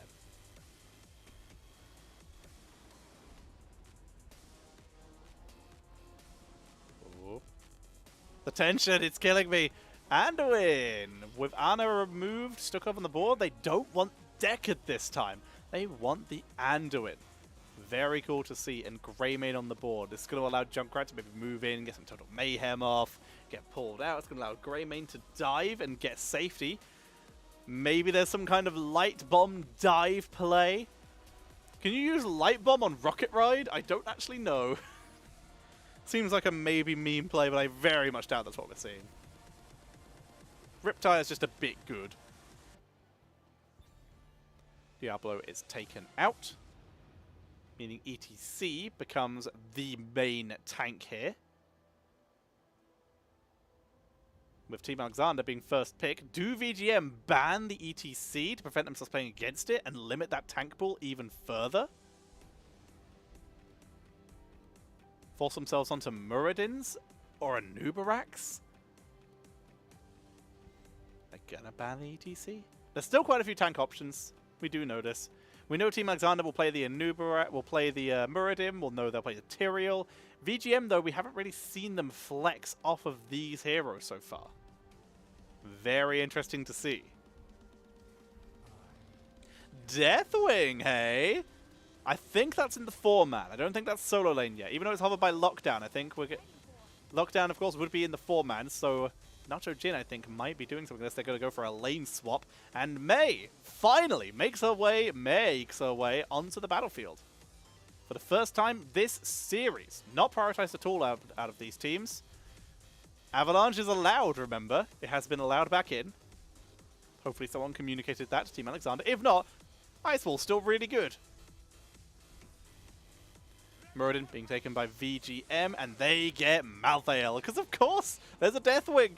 They now have percentage damage on Greymane and Malthael. They have lots of opportunities to try and pick people off. But again, this is likely going to be a 4-man Deathwing. So what are we going to see from Nacho Jin? What's going against the Malthael? What is the decision?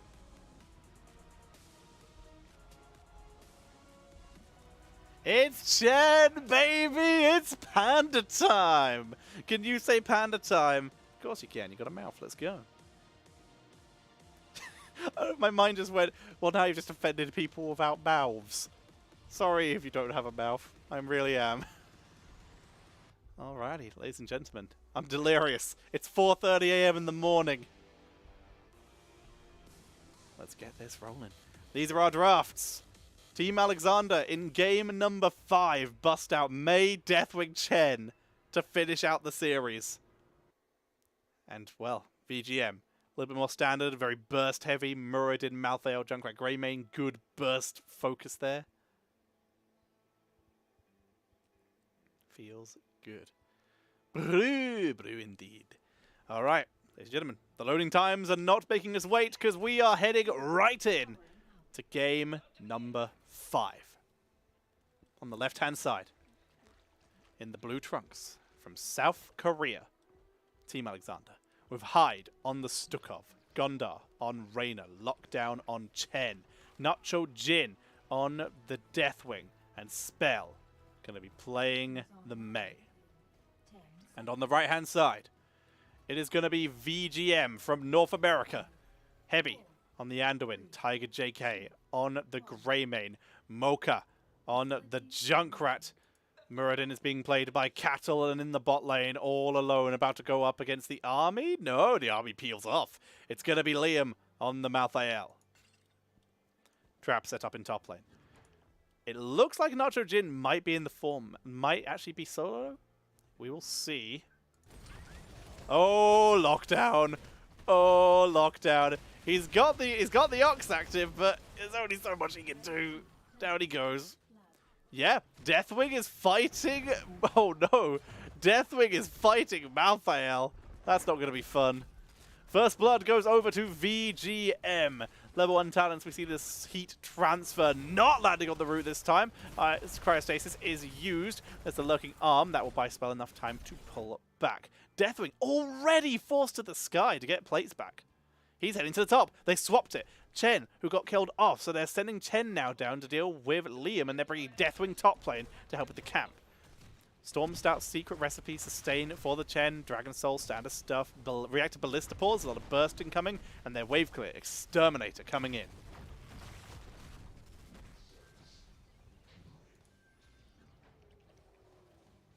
Camps being taken by both teams. In fact, they're just doubling camps on both sides. I can't view this. I can't view the poll. Feels bad. Alrighty, hope someone tell me the results at the end. Camps finished out on both sides. Unconventional laning setups. Neither team sitting in the classic 1-4 setup. Instead, they rotate. They keep pressure on. We do see that perfect storm coming in for the Muradin and the Renew for Anduin. Standard stuff there. Fear the Reaper and Boom Pow. Sorry, blow him up. Boom Pow's later. Blow him up coming in for the Junkrat. That extra damage when you root or knockback. Mei is able to claim top for now, but will retreat as they are going to get zoned out quite a bit. Spell forced off. Root, stun, focus, but tanky. Spell is very tanky. There's a knockback though. Concussion Mind value. Nacho Jin again finds himself, unfortunately, in the bot lane. Gonna do some good damage to Liam though. Just wants to try and pop that plate. Gets it. Plate 1. Healing is good, but yeah, Malthael wins this fight. Gonna retreat back. Top is claimed. We do see VGM forced off the point. Double channel. Reverberation.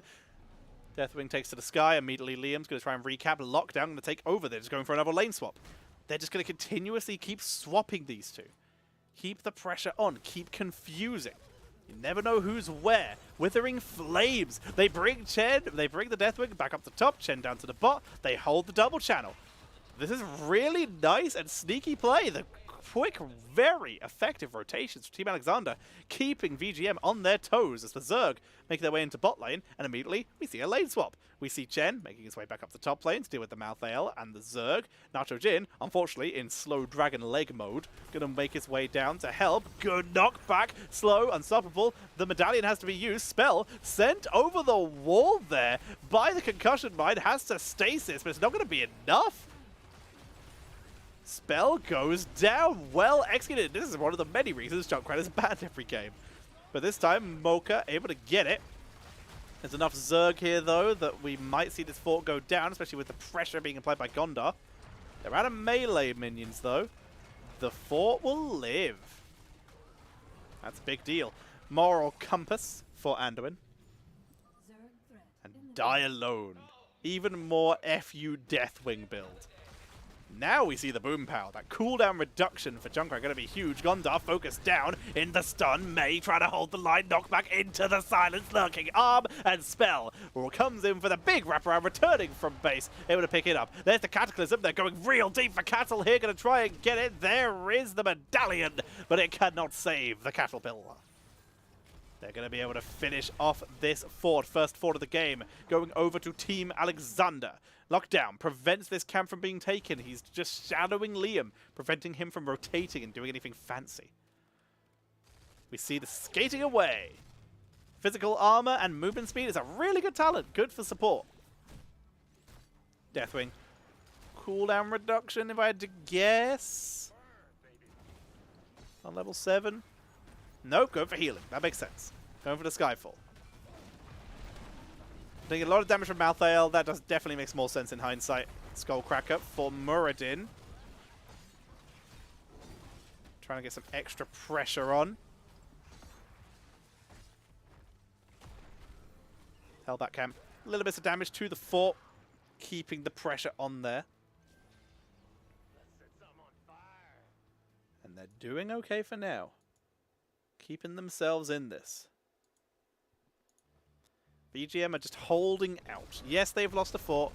They are behind. But they're playing this safe. They're playing calm. Cattle will see this. Into stack. Gondar.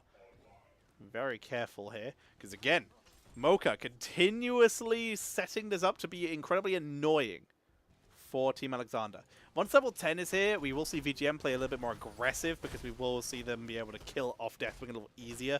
And right now, Deathwing and Chen are a big problem because of their tankiness. We have the Elusive Brawler, by the way, helped deal with that. Greymane. Malthael has died. Good job, T-Tors. T-Tors me. We're seeing the bogs down, big slows coming in, because again, Mocha has just been landing these basically on cooldown, really trying to set this up. Cataclysm coming over, Nitrogen already tanking these shots, might be in trouble. He's going to try and pull back, try to pull away, and he will live. Cryostasis is dropped by spell, applies armor to hide, and that will force the retreat out of Cattle. They burned Cataclysm for it. You might see them try to leave this alive, because depending on what heroic they intend on going, they could just delay this fort dying to get Cataclysm back off cooldown immediately, but it's only a minute cooldown. That is brave. That is really brave, and they're doing it. First place already dropped by Nitrogen. Cattle sees this happening. Here comes the rest of the team. Everyone's on the way. Zergwave is acquired by Team Alexander. Level 10 is not available for either team, but it's just around the corner. Big stun coming out, but Liam is deep in the backline. Here comes the Molten Breath, but forced off. Lockdown trying to hold. There's level 10, though, and that's going to guarantee it. Immediate retreat. There's the Avalanche. They know they can pick it. Cattle says goodbye. He finds the snowball. He finds his death as Team Alexander gain control. With their level 10s popping just in time. We saw the bellowing roar come in. It was not required. Massive shove. Lockdown is deep. Excuse me, sir?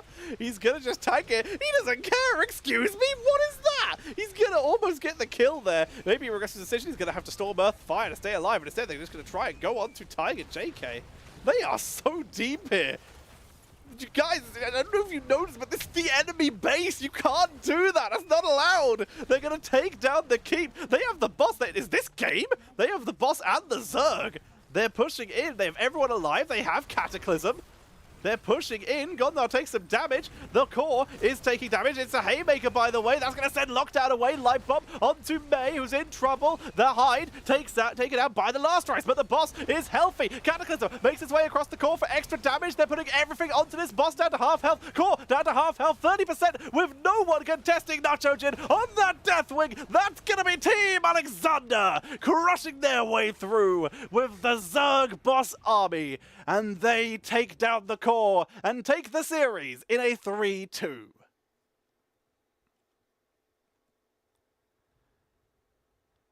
What a series between these two teams. A very sudden end in an 8-minute game to finish out that series. They got level 10 on the boss and just walked a core. Because why not, I guess? Turns out if you can do that, good on you. Well played. 6 kills to 6 at the end.